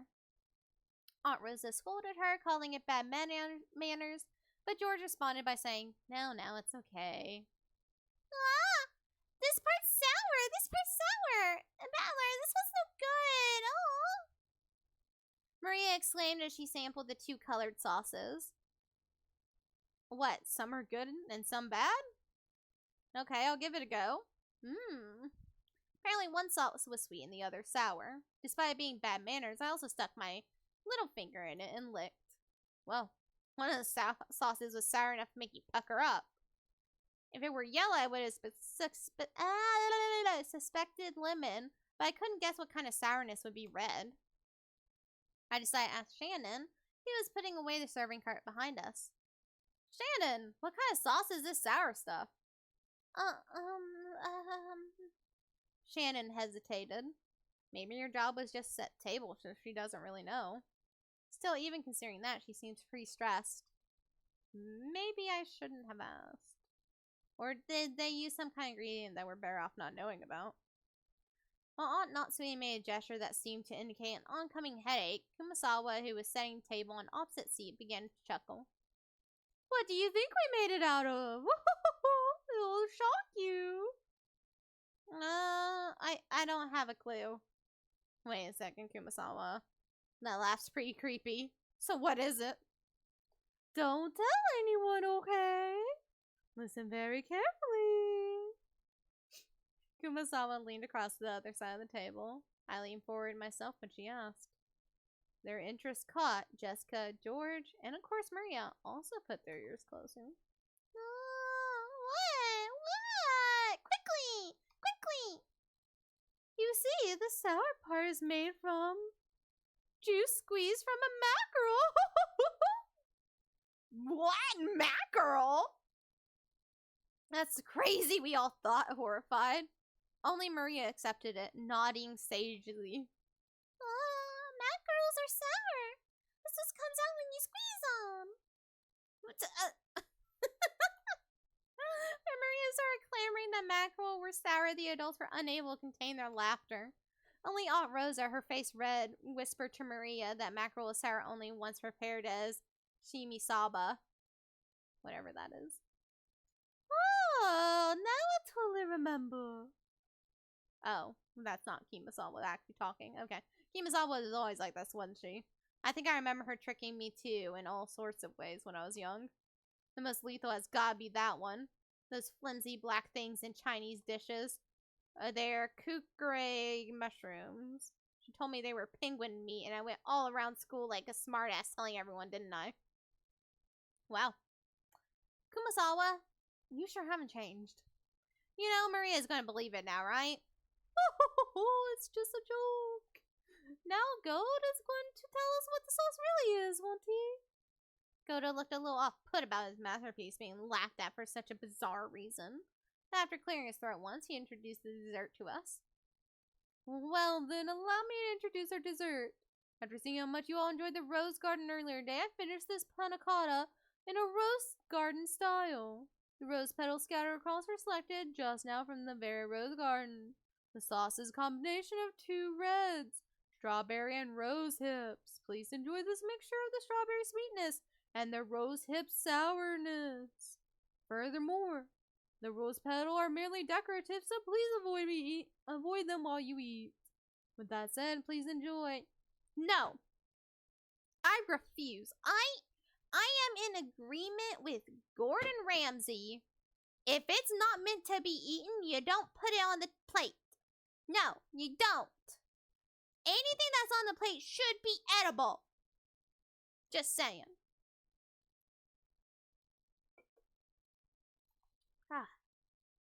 Whoa. Man, I almost want to applaud before eating. Just like with medicine, reading the detailed description first seems to make it work a whole lot better. As Goda elaborated on the details of this dessert, it started to feel even more appetizing. Seriously, should you call him subtle or just talented? The dessert was probably planned from the beginning, but taking the hint when we all stopped in front of the rose garden earlier today, he displayed an incredible and timely awareness by just adding a few rose petals from that garden. This combination of sweet and sour was also exquisite. If it was just sweet, You just get used to it and bored halfway through. But if you reach the sour sauce at that point, you get a really vivid taste. And then, once you return to the sweet sauce, all sourness in your mouth will be replaced with an enjoyable sweetness. I'm sure everyone else felt the same way. Every time Goda passed by one of our seats, someone praised the taste and his presentation. How is it, madam? Splendid as always. Is worthy of entertaining our guests. I am most grateful for your words. Madam, did you know? I have heard that rosehip has ability to cure headaches. I thought you in particular would appreciate that, so I had it especially prepared. Is that so? Thank you. See? Didn't I tell you, Natsui? Rosehip is great for headaches. So it seems. I do hope it actually helps. Nah, Goda, I love you. Hey, later on, why don't you tell me how they're treating you? Or if you can't, just let me know what sort of salary you like.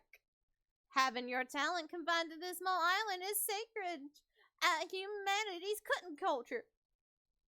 What do you think about cooking or working your craft for my company and delighting all our customers? Hideyoshi, are you trying to steal away Goda? Now that won't do at all.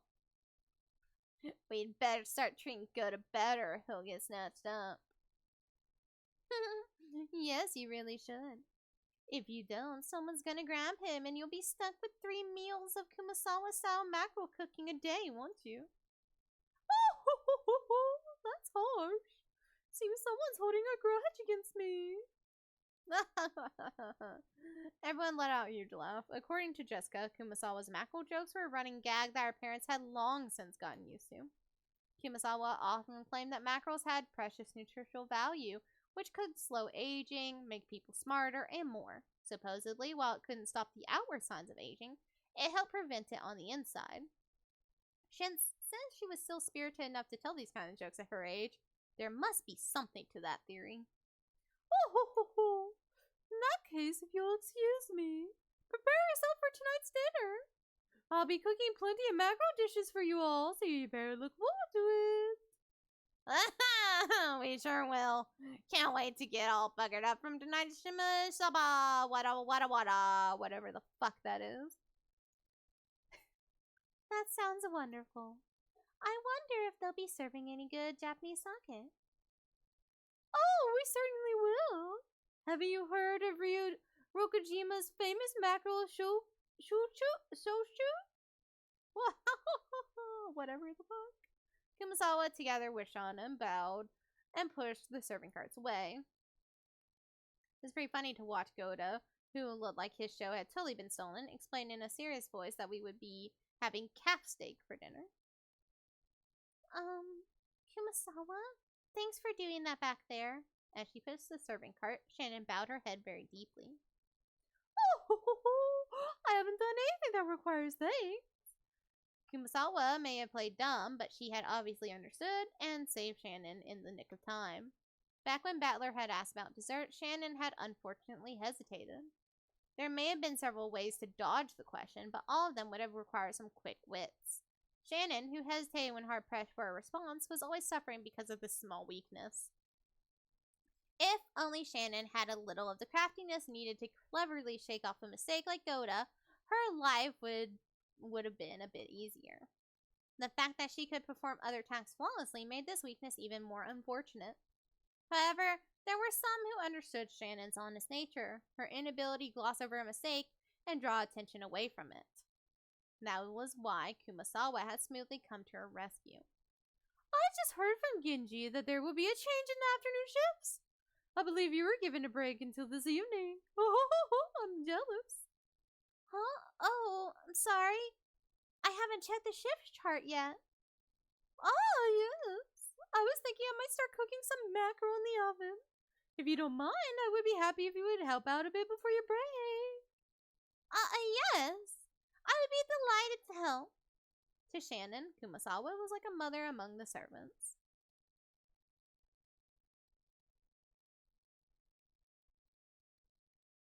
The dining hall needed to be cleaned up, so we were chased out. Instead, tea was being served in the parlor. Apparently, they prepared the black tea that Aunt Rosa had bought for Aunt Natsu.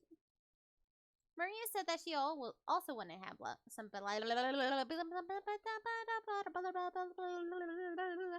Okay. Reset. Maria said she also wanted to have some black tea, but my old bastard said she couldn't and told us children to go play outside. Battler, why don't you go for a walk outside? Go ahead and take a look at the roses or something. But keep close eye on the weather. Sky's still clear, but the weather report kept on talking about rain. Oh, I want to go to the beach. The beach. Oh, that sounds wonderful. Playing on a sandy beach isn't something you get to do often, is it? Good point. Okay, let's all go to the beach then. Let's go, let's go. Maria, be careful not to get your clothes wet.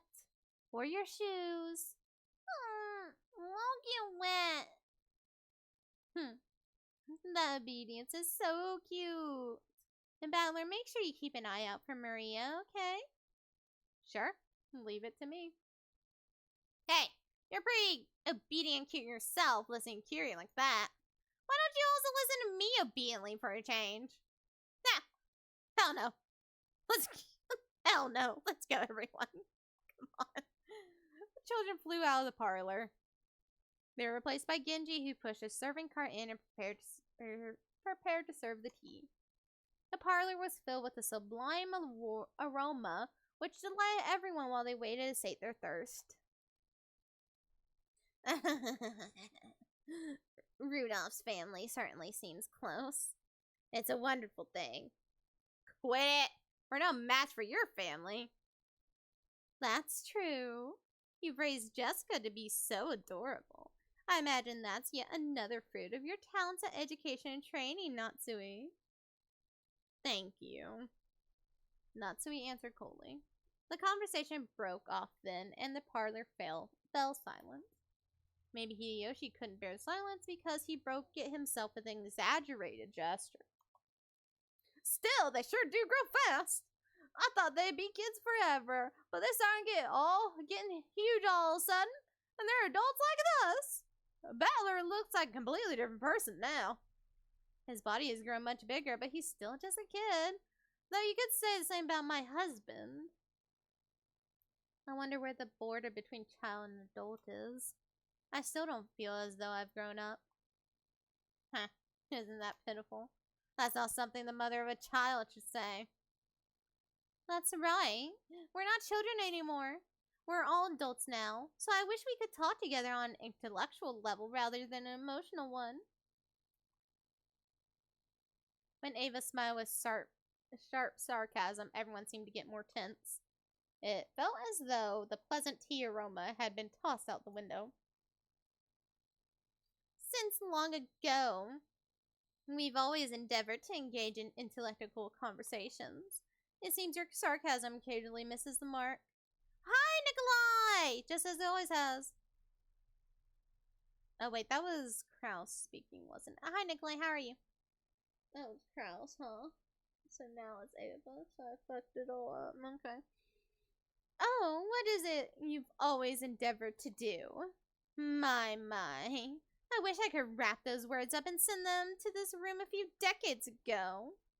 On my way home. Nice. Good. Right, Rosa. Rosa gave a vague smile. She knew that, whether she agreed or disagreed, she earned the displeasure of one of her siblings. It was a bit of a worldly wisdom that had been essential for some growing up as the youngest sibling. Quit it! We better get started on our main topic while the brats aren't around. Have you recovered enough for one big hello? Dude, I have just spent the last 2 hours screeching because of these characters in this game. No, my throat is dying. I am about to end stream, actually, because Jesus fucking Christ. They're killing me here. I just need to find a good stopping point. As Rudolph glanced over the faces of all present, some let out a slight sigh, and some let a small look of resignation cross their face. They were approaching their unavoidable true agenda. Last year, his life expectancy was estimated to be about 3 months, which I guess means he's got a negative 9 months now. Should we take that to mean it might suddenly happen any time? Plenty of honey tea needed. I don't like tea. The family head is still alive and well. The fact that you bring up such an inappropriate topic under the light of day makes me doubt your sanity, Rudolph. Still, Natsu. This is the sort of thing you can't put off until after something happens. Honey beer, then I hate beer. Beer is disgusting. He's still healthy now, which makes this the perfect time to talk about this. While we still got time to plan. Just a bit of financial etiquette, you might say. It seems father is the focus of everyone's concern. Dr. Nanjo, could we hear the details from you? Honey soda? Is there even honey soda? That sounds gross as well. That appears to be what everyone else is waiting for after all. Nanjo, who had been standing by the window and staring out of the rose garden, let out a single cough when he realized he was being called. Titus is not here. He cannot help you. Dr. Nanjo, how is father's condition? Well, to begin, allow me to start with a revision, since my estimate last year that he had only 3 months left was not borne out. No need to explain. You're saying that measuring remaining life is only a prediction, not a promise, right? That is correct. Because of that, I cannot accept everyone's repeated questions. I can by no means confirm that he will pass away, when he will pass away. A human's life is supported by the body and the mind. If the body is weak, the situation becomes more dangerous. But if the mind is strong enough to compensate for that weakness, the effects of one's condition can sometimes remain in a subdued state. So you're saying that even if his body is weak, his mind is still firm and spirited. Gary, sorry, but please stay quiet for a bit. Does he eat honey straight from bees? I don't like things that are ultra sweet, and honey is very sweet. I can't. No. I'm sorry. That is correct. Kinz's body is being overwhelmed by the demon of ill health. This will hold especially true as long as he continues to partake of such strong alcohol. It's good for the throat. Rip. Too sweet. Can't do. Just can't. So he's in a crisis now because he drinks. And maybe he's lived this long because he drinks. There's Dad for you, the heavy drinker. What do you eat when your throat hurts? I don't know. Soup, I guess. When it really hurts? When it hurts like this, nothing. Like, it'll be fine. It's just raw and shit like that. Well then, Doctor, I know you can't give anything more than a prediction. But what do you think about Father's chances of living until this day next year? That's quite a rude question to ask about the family head. Natsui jumped on Ava, not even bothering to hide her astonished expression. Ava stared back daringly, but Hideyoshi realized what was going on and tried to smooth things over with a forced smile. Oh, Natsui. Forgive her. Mimi's heart hurts. She's found gibbed all across the floor, across the room. What do you mean? Ava, choose your words a bit more carefully, okay? I'm sorry. I was just so concerned about Father's condition. Is that so? I hadn't realized. Dr. Nano, please tell us. For the sake of the beautiful love of a daughter worried about her father's lifespan. Kraus laughed sarcastically, and Ava, smiling sleepily, returned an identical chuckle. You will ask whether he will still be healthy next year. But as a doctor, it's hard to say. Because while I do think this lull in his condition will continue for a while, if he suffers some kind of fit, there may be nothing we can do. After all, Rokujima is a solitary island. It is not as though an ambulance could quickly jump in to save him. Normally, I would want to have him placed in a large hospital on the mainland, but Father stated that he does not want to leave his noble research interrupted. It seems he holds a grudge over the way we tried to force him out last year. Apparently, he strongly suspects that he'll be shut away in some hospital if he goes outside. And that's how things are now. Has Dr. Nanjo been examining him? Father trusts Dr. Nanjo. It seems he can be examined when in one of his better moods. I can examine his condition, but if I try to recommend medicine or hospitalization, he refuses to listen. I've really only been able to look.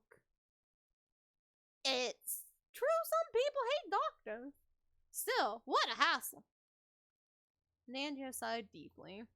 The purpose of examination is to determine what medical treatment would be appropriate.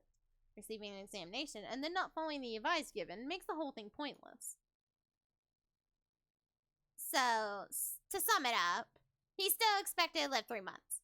There's no way to guess how long he'll continue to live while still on the verge of death. Rudolph, couldn't you be a little more discreet with your words? Ah, sorry. I've always talked this way. Give me a break. I understand how Dr. Nanjo sees it. What about you, Krause? To be perfectly honest, I have to disagree with Dr. Nanjo. I find it truly difficult to think of Father as a person so sick he only has 3 months to live. His yell is as healthy as ever, and I still get chills at the thought of his fist raining down on me. Pushing the care of your father solely on the shoulders of his eldest siblings is far from fair. In the next world, get born after me. Hi, Nooch. Hello, welcome. Hi. Okay, let's get back on track. Perfect. So, in the opinion of our impartial and neutral doctor, it wouldn't be odd for him to go anytime. No offense to you, but I'd rather trust the opinion of an expert in his field. Which means it's definitely not too early to start talking about Dad's assets. Father's personal funds probably reach as high as several 10 billion yen, right? Several 10 billion yen. Okay, sure. How about just tens of billions? Like, several 10 billion yen. Alright, sure. How much is that, by the way? Hold up.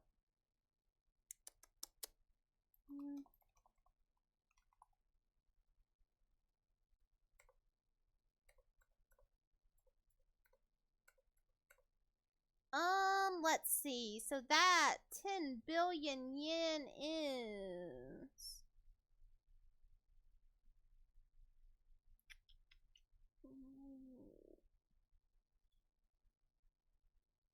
$70 million? About-ish, you know? 70 million-ish? I'm gonna throw the trash. Okay, thank you, Nikolai, for the lurk. Thank you. Titus is also lurking here somewhere. Yeah.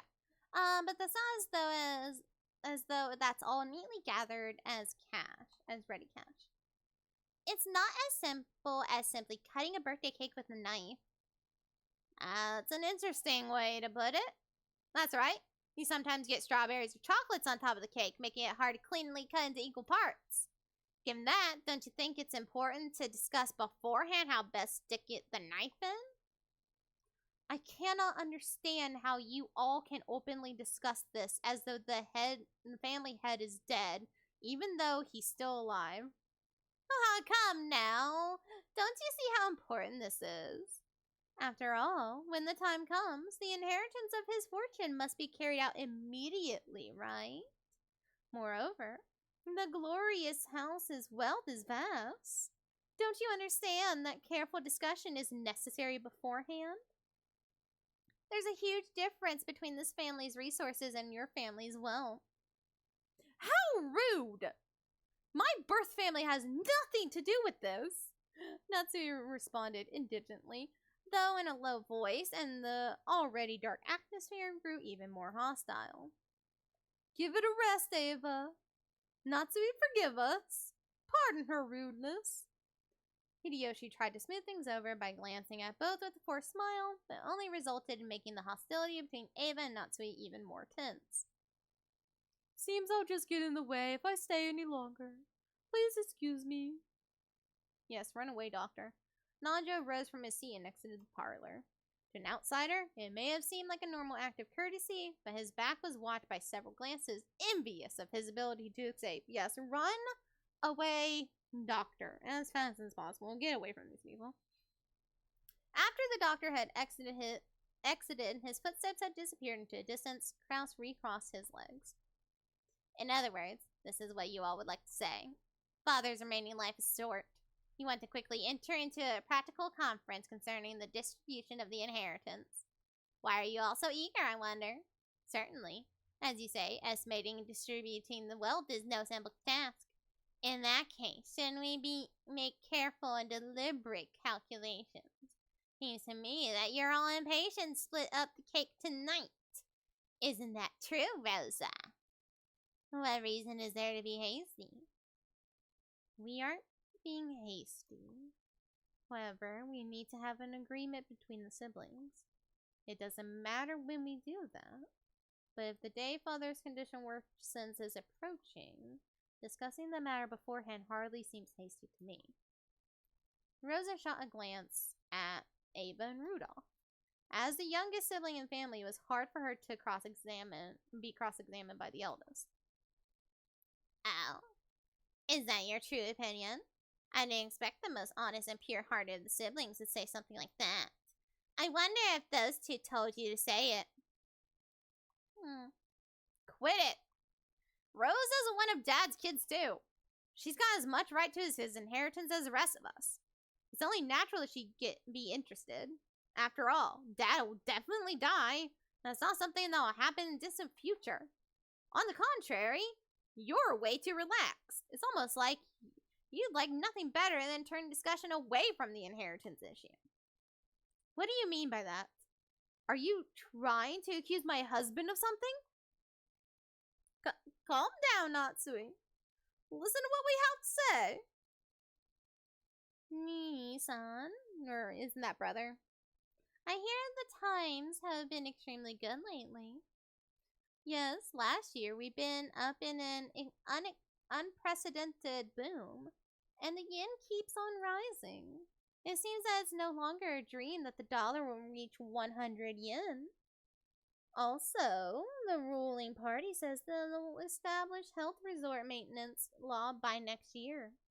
This moment, resort development companies across Japan are running about, trying to gather as much funding as they can.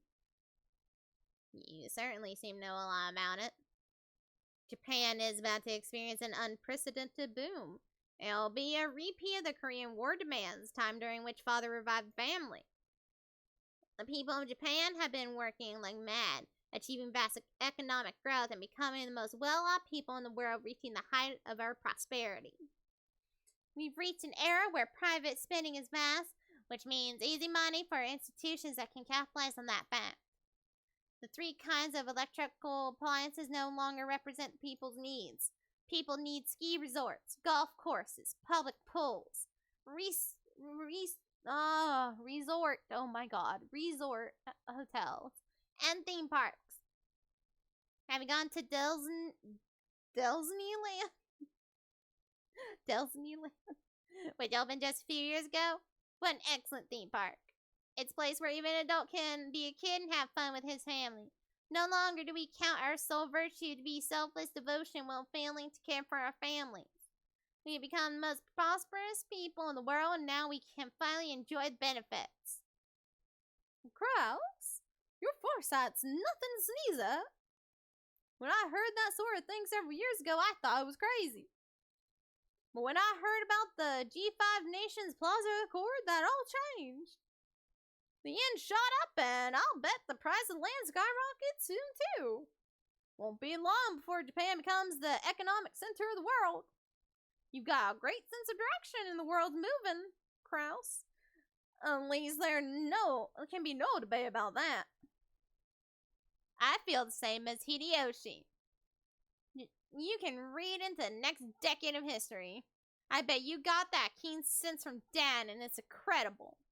However, unlike Dad, the timing of your predictions has been a bit off sometimes, right? You've been starting resort projects everywhere, convinced that Japan will soon see a boom, but almost all of them continue to fail. While I'm sure that the era you predicted will soon arrive, it seems you misread the timing of that boom. You were too early. You then panicked and tried to sell everything off, which only opened the wound even further. If your nose is really so reliable, then there should be no reason for you to sell off your property. Is this proof that you mistrust your own ability? How rude! Are you trying to insult my husband? Natsui's forehead creased as she rose from the sofa. Ava, paying this no heed, stared at Kraus with a confident smile. Kraus, who also maintained his confident appearance, told Natsui to sit down. Please stop, Natsui. Ava's always been incapable of talking any other way. Calm down a little, or your headache will get worse. There's proof of your lack of talent right next to us. After all, weren't you all excited about turning this island into a resort? You built a wonderful resort hotel and a beautifully maintained the garden. I'm just an amateur and I don't pretend to understand. But you must have used a significant amount of money for that, right? And what is that to you? My husband's business is none of yours. Actually, that's not true, Natsui. Rokijima doesn't belong to Kraus. It belongs to Dad. Of course, the hotel does belong to Kraus, right? In fact, we'd be more than willing to pay lodging fees for tonight. What do you think, Rosa? Well, if what I have on hand will suffice. If I can make it into a resort, this island's financial worth will rise. It's true that expenses have piled up, but we can expect a large harvest in the future. When that happens, all of you stand to profit as well, do you not? I understand that. If the value of this island rises, that'll increase our portions when we distribute the inheritance. Of course, I won't ask you to divide the island and the mansion into 4 equal parts. We can just resolve the matter with money equal to the value of the property. If you understand that much, what about my business makes you so dissatisfied? We aren't dissatisfied, we're uneasy. In the first place, Kraus, when do you plan to open that hotel? Left this way, won't you get anything out of it except our grubby handprints, right? That's right. It's an important tool for your business, isn't it? Surely you can't keep it locked up until the moment you open it. Buildings go bad if you don't use them and air them out every once in a while. Even so, it's a bit extravagant for a guest house that we only use once a year. Right, Rosa? That's right. Considering how wonderful it is, I'm sure it'll become quite popular once you open it. Oh, so the hotel we keep talking about is the guest house. It's splendid! Just as Rosa said, if you're open it, I'm sure it would become popular. The lodging they had been guided to wasn't originally intended to serve as guest house. It was originally constructed as a resort hotel. However, even though it was built 2 years previously, there was still absolutely no prospect of it opening. It's just like all of your enterprises. Your intention and planning are both fabulous. Then it always becomes unmaintainable partway through and ends before you have a chance to earn any profit. You're brilliant when you saw that using this island only as a place to live was a waste. I think it was a pretty good plan to turn into a resort that could use a prospect of marine sports, fishing, honeymoons, and the like to attract customers. If I were the oldest son, I'm sure I'd have strained my brain looking for a way to make profit off this island. But 2 full years have passed since you finished building, right? After 2 years, you still haven't had the opportunity to open it. Where's the managing company you entrusted it to? Impertinence! That is not my husband's fault. There's just been some trouble with the company that my husband contracted with. No matter how you look at it, we are the victims here. And yet, the rumors we heard about this company you hired haven't been good at all. Let's be clear about this, dear. Did you really think we wouldn't hear about the lack of payment, embezzlement, and other issues led to the project disintegrating mid-flight? We even have evidence. I don't know what kind of evidence you think you found, but it's all baseless. As new members in the tourism industry, it is necessary for us to lay the groundwork with various people. It is also important to investigate the trustworthiness of our partners. It's merely taken us some time to meet that goal. I'll admit that in my rashness, the hotel was completed too early. However, it's not as though we're paying maintenance costs. It's a foundation that will eventually become immensely significant. Liar. I'll bet you want to liquidate it, but can't. After all, there's no reason for anyone to buy such an extravagant hotel on an isolated, empty island without any established sightseeing routes. And anyway, what about all the loans you made for this project? Even if you aren't incurring maintenance costs, the bottom money that you can't return just keeps growing. Sorry, Grouse, but I've investigated the development plan for this island a bit. Be honest, I haven't heard anything good either. Hideyoshi, I can see how you might be left with that impression by looking at only the current financial situation. However, this is a favored looking investment. I can't do this. Oh god, I keep forgetting the voices. Oh god. I have no choice but to admit that my prediction was mistaken, and that up until now several liabilities have been created. However, the times have finally caught up with me. I will soon regain everything that I have lost up to this point. No, actually, all of the investments I have made up until now will finally return to my possession. That's right, just like throwing away a small fry to catch a salmon. They will come back even bigger than before. I'll accept that. The resort business will probably see an unprecedented boom before long, though I don't know if it'll be enough to cover all your debt.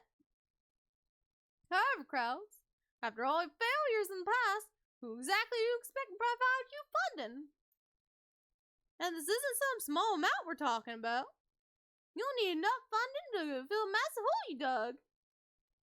What are you trying to say, Hideyoshi? Natsui, please don't get angry. We looked into this too. We checked to see who might have provided Krause with enough financing to support his recent large-scale projects despite his string of failures. And we discovered that no such backer exists. The iron rule of the money roulette is that you bet against the loser. Krause, you're a fairly well-known loser in this field.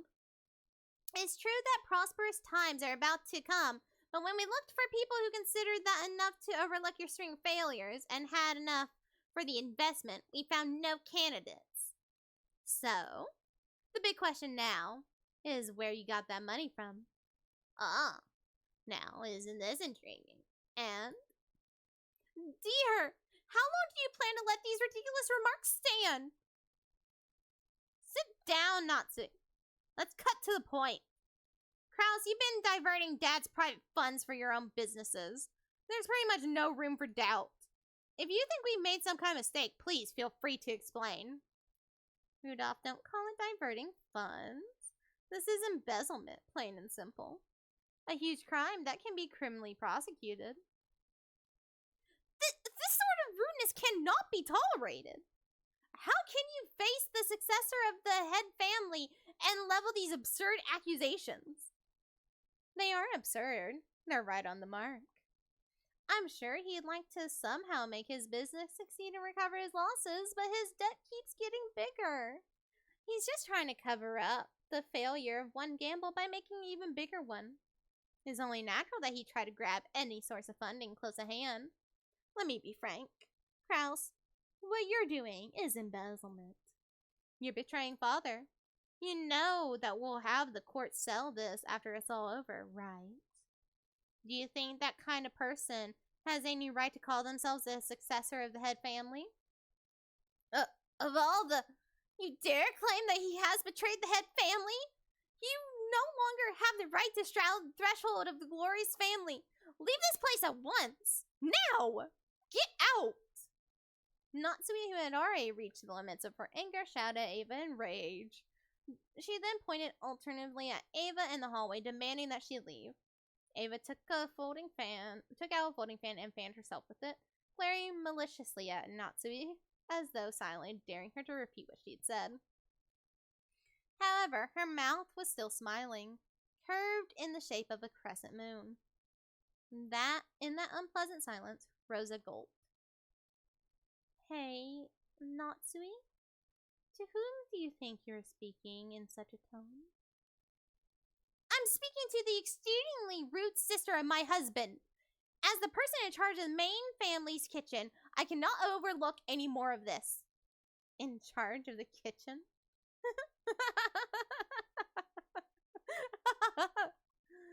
Be silent, lowly maidservant. Ava folded the fan with a snap and rose to her feet energetically. Compared to the elegance and playfulness she had shown a second ago, she was now unimaginably aggressive. How foolish! You stand down before Ava of the Yoshiromiya family. That's why I don't say that, because I can't say it. You tell me to stand down? Me? Ava, the third rank in the family hierarchy, and the one allowed to sit to the left shoulder of the head? Know your place. And then, look at your shabby self in the mirror. Where is the symbol of the wing on your clothes? Where are you permitted to wear the one-winged eagle? Aren't you nothing more than a borrowed whim to house a next successor to the family? Understand your place, you common household maid. Ava's face twisted hideously as her words gouged into Natsu's heart like talons, wrenching at it. There were a few hundred ways Natsui wanted to respond. However, her anger and sorrow crushed her throat, and none of those words managed to make it to her mouth. Her anger had nowhere to go, and became a single hot tear that slowly dripped down. What's wrong? If you have something to say, please do so. Come on. Ava faced her with a provocative gaze. However, Natsui could do nothing but tremble and clench her fists, quivering. Kraus quietly broke that powder keg tension. Natsui, leave your seat. You should go cool your head. What? Natsui resented the fact that her husband had not come to her aid, shifted the focus of her attack. Dear, don't you understand what they're saying about you? These people are baselessly calling you a traitor to father. They're making light of the fact that we protect the glory of the family, even though we are constantly expending every effort to earn that glory from father.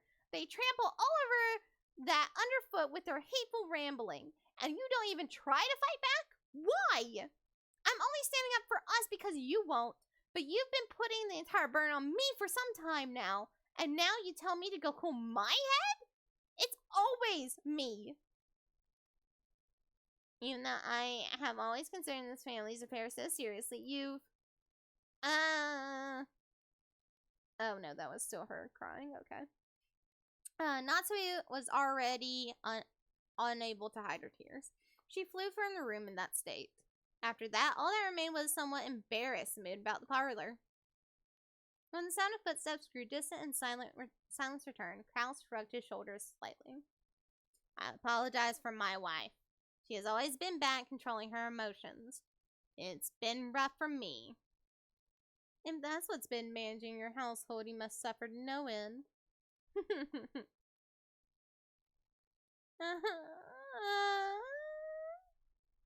Madam, it's nothing. Leave me be. Natsuki flew into her room and threw herself onto her bed, lamenting. His heart-wrenching sobs reached Kumasawa in the hallway. Poor Madam Natsui. There is deep enmity between her and Eva. Explaining the relationship would be very trying for me as a woman. The family holds blood in hard regard, but if a woman marries and leaves the family, they are normally removed from the family register. Thus, under normal circumstances, Eva should have been removed when she married Hideyoshi. However, there was no one deserving of blame in this matter. The madam certainly bears no guilt. There is nothing to call it other than a whim of God.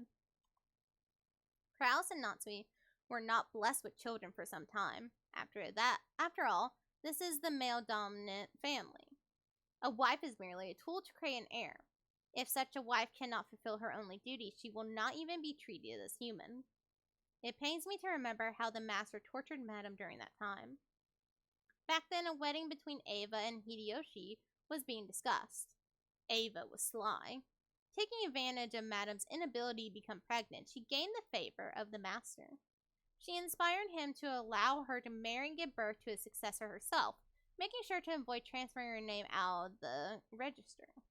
There is vast difference in the hierarchy between Madame, who married into the family and was treated like an outsider, and Ava, who's related family by blood and whose husband took the name. Furthermore, Ava actually gave birth first, and to a boy. As for how much weaker Madame's position was than Ava's, well, I believe you could see for yourself. I'm sure Madame is tormented by the thought that if only she had gotten pregnant earlier, the master wouldn't have accepted Ava's request to keep her last name after marriage, and Ava wouldn't have been permitted to act as arrogantly as she did today. However, that was not Madame's fault. All of the blame lies with God's whims and the stork that delivered Jessica late. Even so, Madame won't allow herself to see things this way. She probably can't help but cry bitter tears as a woman at her inability to carry out the duties expected of a wife. Ah, how sad. I cannot do anything except watch over her from the shadows.